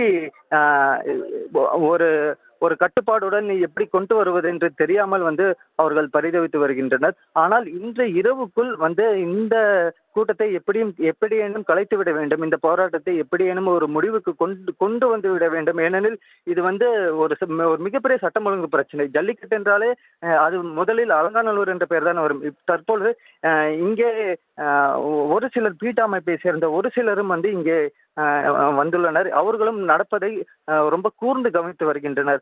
ஆகையால் வந்து இது ஒரு மிகப்பெரிய ஒரு நெருக்கடி காவல்துறைக்கு இருக்கின்றது. ஏனெனில் இது உச்ச நீதிமன்றத்தில் இந்த வழக்கு நிலுவையில் உள்ளது. மத்திய மாநில அரசுகள் சம்பந்தப்பட்ட ஒரு விவகாரமும் உள்ளே உள்ளது. இது மாவட்ட அளவிலான ஒரு சட்டம் ஒழுங்கு பிரச்சனை. ஏனெனில் இங்க ஏதாச்சும் ஒரு பிரச்சனை அப்படின்னாக்க இந்த ஜல்லிக்கட்டு என்பது இந்த தென் மாவட்டங்கள் முழுவதிலும் உள்ள மக்களை ஒரு உணர்வுபூர்வமாக ஒரு இணைக்கின்ற விஷயம். ஸோ இதுல ரொம்ப அவங்க ஒரு அட்டர்மோஸ்ட் ஒரு அட்டென்ஷன் கொடுத்ததான் இந்த விஷயத்தை அவங்க டீல் பண்ணிட்டு வராங்க. நன்றி வினோத், உங்கள் கூடுதல் தகவல்களுக்கு நன்றி. மீண்டும் உங்களை கள தகவல்களுக்காக மீண்டும் தொடர்பு கொள்கிறேன். கேள்வி நேரத்திலும் இந்த போராட்டங்கள் குறித்து நாம் பேசிக் கொண்டிருக்கிறோம். நன்றி வினோத். நம்ம நிகழ்ச்சியை நிறைவு செய்யும் நேரம். உங்கள் 4 பேரிடம் எனக்கு இருக்கிற கேள்வி, இந்த சட்ட போராட்டங்களுக்கும் இந்த உணர்வோடு போராடி கொண்டிருக்கிற இளைஞர்களுக்கும் நீங்க என்ன சொல்ல போறீங்க? நீங்க சொல்ல போவது அங்க இருக்கிற இளைஞர்கள் கேட்டுக்கொண்டிருக்கிறார்கள். தமிழக அரசு இந்த போராட்டத்தை எப்படி பார்க்கிறது? இந்த இளைஞர்களுக்கு உங்களுடைய பதில் என்ன அப்படிங்கறத சியா சரஸ்வதி ஆரம்பிக்கலாம். உண்மையிலே அவங்களை பார்த்த ஒரு அறவழியில் எந்த விதமான ஒரு கோபத்தையும் அராஜகத்தையும் காட்டாம போராடுற அந்த இளைஞர்களுக்கு மனமார்ந்த சந்தோஷத்தை நன்றியை தெரிவிச்சுக்கிறேன். அதே மாதிரி அந்த ஊர் மக்களுக்கு, அந்த உணர்வுக்கு மதிப்பளித்து கொடுக்குற மக்களுக்கு நிச்சயமாக எங்கள் அரசாங்கம் இந்த தமிழர் கலாச்சாரத்தை, இவர்களுடைய உணர்வுகளுக்கு நிச்சயமா ஒரு வடிகால் எங்கள் அரசாங்கம் தேடித்தரும். ஏன்னா மக்கள் தான் அரசு, மக்களுடைய அரசு. அந்த மக்களுடைய பிரச்சனையை நிச்சயமா எங்கள் அரசாங்கம் கூர்ந்து கவனித்துக் கொண்டிருக்கிறது. மிக விரைவில் ஒரு நிரந்தர தீர்வுக்கான எல்லா முயற்சியும் எங்கள் அரசு செய்யும். ஓகே குமரன், உங்களை பொறுத்த வரைக்கும் இந்த பிரச்சனையை அரசு எப்படி கையாள வேண்டும் இன்றைய இரவுல இருந்து நீங்க நினைக்கிறீங்க? அரசு வந்து முதல்ல வந்து ஒரு பேச்சுவார்த்தை நடத்தணும் அவங்க கிட்ட. இதுவரையில் தாலுக்கா அதிகாரியோ இல்லை வந்து ஒரு வட்டார அதிகாரியோ போய் பார்க்குற அளவுக்கு அந்த பிரச்சனை வந்து சாதாரணமான பிரச்சனை கிடையாது. குறைந்தபட்சம் ஒரு அமைச்சராவது போயிருக்கணும். அங்கே ஒரு அமைச்சர் குழுவாவது அங்கே போய் சந்தித்து அவர்களை பேச்சுவார்த்தை நடத்தி அவர்களுடைய குறைந்தபட்ச கோரிக்கையை நிறைவேற்றணும். இதுதான் வந்து அரசு செய்ய வேண்டியது. அதை விடுத்து காவல்துறையுடைய எண்ணிக்கை குவித்து இரவுக்குள்ளே கலைத்து விடலாம் என்று ஒரு அத்துமீறலை நடத்தும் என்று நினைத்தால், எப்படி ஈழப் பிரச்சனை திமுகவோட அரசியலுக்கு மிகப்பெரிய வீழ்ச்சி உருவாக்கிச்சோ அதுபோல் ஜல்லிக்கட்டு பிரச்சனை அதிமுக அரசுக்கு மிகப்பெரிய வீழ்ச்சி உருவாகும். தம்பி மன்னிக்கணும், அந்த காவல்துறை அவங்களை பாதுகாக்க தான் அங்க இருக்கமே தவிர நிச்சயமா நீங்கள் சொல்வதை போல எதிர்மறையாக இல்ல. அவர்களை பாதுகாக்க வேண்டிய கடமை எங்கள் காவல்துறை. பாதுகாப்பதற்கு 2000 போலீஸ் இல்ல, அவருடைய கேள்வி என்பது ஒரு மாநில அமைச்சர் போய் அந்த பேச்சுவார்த்தை நடத்தி குறைந்தபட்சம் ஒரு உறுதிமொழி நம்ம கொடுத்திருக்கலாம். பேசுற நேரத்துல அரசாங்கமும் இதை பார்த்துட்டு தானே இருப்பாங்க. Okay. சோ அரசாங்கத்துக்கு அந்த கடமை இல்ல, இருக்குல்ல. எங்களுடைய கோரிக்கை என்பது காவல்துறை வந்து சி.ஆர். அவங்களை கலைப்பதற்காக அல்ல. சரஸ்வதி அவர்கள் வாயிலாக அரசுக்கு அவர்கள் கோரிக்கை கண்டிப்பா. வைக்கிறார்கள். பாதுகாக்கிறதுக்கு 2000 போலீஸ் தேவையில்ல. ஏங்க பாதுகாப்பு முக்கியங்க, கண்டிப்பாக முக்கியம். அவர்கள் எங்களுக்கு ரொம்ப முக்கியம். ஏன்னா தமிழ் கலாச்சாரத்துக்காக போராடுறாங்க, சொந்த சுயநலத்துக்காக போராடல. அவங்களை பாதுகாக்க வேண்டிய கடமை எங்களை அரசு. இல்ல, தமிழக காவல்துறை அவங்கள பாதுகாக்காங்க கூடல, சட்டத்தின் அடிப்படையில் உச்சநீதிமன்ற தீர்ப்பை பாதுகாக்க தான் அவங்க கூடியிருக்காங்க. அவங்கள பாதுகாக்க கூடல, மக்களையும் பாதுகாக்கணுங்க. ஓகே, ஸ்ரீனிவாசன் சார், உங்களை பொறுத்த வரைக்கும் இந்த பிரச்சனை எப்படியாக நகரும், எப்படி நகர வேண்டும் எதிர்பார்க்குறீங்க? இல்லை, இந்த பிரச்சனையில் இவ்வளோ இளைஞர்கள் வந்து இதில் முனைப்பு காட்டிருக்கிறதுக்கு நான் பெருமைப்படுறேன். இங்கே இருக்கிற ஒவ்வொரு இளைஞனுக்கும் நானும் நன்றி சொல்ல கடமைப்பட்டிருக்கேன். இங்கே இருக்கிற ஒரு இளைஞருக்கும் என்னுடைய நன்றிகளும் பாராட்டுதலும் உதித்தாகட்டும். அதே சமயம் உண்மை நிலையையும் நாம் உணர வேண்டும். நீங்கள்லாம் இவ்வளோ தூரம் சேர்ந்து இங்கே ஒன்றா சேர்ந்து இவ்வளோ ஒற்றுமையாக இவ்வளோ ஒழுக்கமாக உங்களுடைய உணர்வுகளை வந்து அரசாங்கத்திற்கு தெரியப்படுத்தியிருக்கிறதே ஒரு மிகப்பெரிய வெற்றி. இது வந்து தமிழக வரலாற்றிலேயே எடுத்தீங்கன்னா இந்த மாதிரி நடந்திருக்கக்கூடிய விஷயங்கள் வந்து விரல் விட்டு எண்ணிவிடலாம். அதுலேயும் இதுதான் பிரதானமானதாக இருக்கும். அதனால நிச்சயமா உங்க எல்லாருக்கும் நான் ஒன்று சொல்லிக்க விரும்புகிறேன். இது வந்து ஒரு தொடக்கம், முடிவில்லை, ரொம்ப நல்ல தொடக்கம். தமிழக இளைஞர்கள் வந்து இந்த மாதிரி ஒரு பிரச்சனைக்கு வந்து நிற்பாங்க, எந்தெந்த ஊர்லேயோ வந்து நிற்பாங்க அப்படிங்கிறது அரசாங்கத்திற்கும் சரி மற்ற சம்பந்தப்பட்ட எல்லார்களுக்கும் நீங்கள் தெளிவான ஒரு விஷயத்தை தெரியப்படுத்தியுள்ளீர்கள். அதுவும் ரொம்ப டெஃபினட்டாக கன்வே பண்ணியிருக்கீங்க. அதனால நான் என்ன சொல்வேன்னு கேட்டால், இது வெற்றி. இது நிச்சயமா ஜல்லிக்கட்டு நமக்கு திரும்ப கிடைக்கும். ஜல்லிக்கட்டை திரும்ப கிடைக்க சட்ட ரீதியாக சட்ட மாறுதல்கள் வர வேண்டும். சட்ட மாறுதல்கள் கண்டிப்பாக வரும். மாநில அரசாங்கமும் சரி மத்திய அரசாங்கமும் சரி இப்போது இருக்கும் நிலைமையில் மக்களுடைய எண்ணங்களை கண்டிப்பாக புரிந்து கொண்டிருக்க வேண்டும். புரிந்து கொண்டிருக்கும் என்ற நம்பிக்கை எனக்கு இருக்கிறது. இதுக்கு ஒரு தீர்வு பிறக்கும். நீங்கள் ஏற்கனவே வெற்றி அடைந்து விட்டீர்கள். நீங்கள் எடுத்துக்கொண்டதில் நீங்கள் எல்லளவும் நீங்கள் தோற்கவில்லை. நீங்கள் அனைவரும் தயவு செய்து சேஃபா உங்க வீட்டுக்கு போய் சேருங்க. வெற்றி அடைஞ்சோங்கிற சந்தோஷத்தோட போய் சேருங்க. திருப்பி எல்லாரும் ஒற்றுமையா இருங்க. ஃபேஸ்புக்கோ ட்விட்டரோ வாட்ஸ்அப்போ எதில் கான்டாக்ட் இருந்தீங்களோ அதில் வந்து உங்கள் கான்டாக்ட்ஸை மெயின்டைன் பண்ணுங்க. நானும் ஃபேஸ்புக்கில் தான் இருக்கிறேன். நிச்சயமாக வெற்றி அடைவோம். ஜல்லிக்கட்டு தமிழ்நாட்டிற்கு திரும்ப கிடைக்கும். திரும்ப கிடைத்து விட்டது உங்களுடைய வெற்றியால். இந்த ஒரு எண்ணத்தோடு தயவு செய்து சேஃபா திருப்பி வீட்டுக்கு போங்க. என்னுடைய கோரிக்கை. ராமநாதன் சார், இந்த போராட்டங்களுக்கு உங்களுடைய பதில் தான் ரொம்ப முக்கியமான பதில். என்ன சொல்ல போறீங்க? நிச்சயமாக மக்களுடைய உணர்வுகளுக்கு நிச்சயமாக நாங்கள் மதிப்பு கொடுக்கிறோம். ஏற்கனவே அவர்களுடைய நம்பிக்கையை பொறுத்த அளவில் கடந்த 2 ஆண்டுகளாக ஜல்லிக்கட்டு நடத்தாததால் தான் வானம் பொய்த்து விட்டது, மழை பொய்த்து விட்டது, இன்னைக்கு விளைச்சல் இல்லை என்பதை பலரும் தாய்மார்களெல்லாம் பதிவு செய்கிறார்கள். அவர்களுடைய நம்பிக்கையாக இருக்கிறது. அந்த உணர்வுகளுக்கு உச்சநீதிமன்றமும் நிச்சயமாக மதிப்பளிக்கும் என்று நினைக்கிறோம். ஏனென்றால் இது இவ்வளவு போராட்டம் நடந்ததற்கே உச்சநீதிமன்றம் அந்த ஆர்குமெண்ட்ஸ் நடக்கும்போது ஒரு கேள்வியை கேட்டாங்க. இது ஏன் நீங்கள் ஃபேஸ்புக்லேயும் ட்விட்டரில் இது விளையாடலாமே, இன்டர்நெட்டில் விளையாடலாமே, இந்த ஜல்லிக்கட்டை ஏன் களத்தில் வந்து விளையாடணும் அப்படின்னு சொன்னாங்க. அது சற்று கோபத்தை மக்களிடையே ஏற்படுத்தி இருக்கும் என்று நினைக்கிறான். அதனால் உச்சநீதிமன்றமும் அந்த மக்களுடைய உணர்வுகளுக்கு மதிப்பளிக்கும் என்று நினைக்கிறோம். ஒருவேளை பாதகமாக வந்தாலும் கூட மத்திய அரசாங்கம் எல்லா நடவடிக்கைகளையும் எடுக்க தயாராக இருக்கிறது. இதுவரை எனக்கு தெரிஞ்சு 144 இன்னை வரையும் போடலை. அதனால் எந்த சட்டத்தையும் இந்த மக்கள் இன்றைக்கு வந்து அறவழியிலே போராடுகின்ற இந்த மக்களோ இளைஞர்களோ மாணவர்களோ எந்த சட்டத்தையும் மீறியதாக எனக்கு தெரியவில்லை. ஒருவேளை ஏதாவது வழக்கு போட்டாலும் கூட பாரதிய ஜனதா கட்சியினுடைய வழக்குரைஞர் அணி நிச்சயமாக இலவசமாகவே அவர்களுக்கு வாதாட தயாராக இருக்கிறோம். அவர்களை சட்ட போராட்டத்திலிருந்தும் காப்பதற்காக நாங்கள் தயாராக இருக்கிறோம், எங்கள் தலைவர்களைப் போலவே என்று சொல்லி. நன்றி ராமநாதன் சார். சட்டப்பூர்வமாக நடைபெறுகிற இந்த போராட்டத்திற்கான விளைவு அல்லது முடிவு என்ன என்பதை தெரிந்து கொள்வதில் உங்களைப் போலவே எங்களுக்கும் ஆர்வம் இருக்கிறது. தொடர்ச்சியாக இந்த போராட்டத்தை நியூஸ் 7 தமிழ் ஒளிபரப்பு வருகிறது. இன்றைய கேள்வி நேர நிகழ்ச்சியில் வந்து தங்களது கருத்துக்களை பகிர்ந்து கொண்ட 4 ஆளுமைகளுக்கும் கேள்வியுடன் தனது மனமார்ந்த நன்றியை தெரிவித்துக் கொள்கிறது.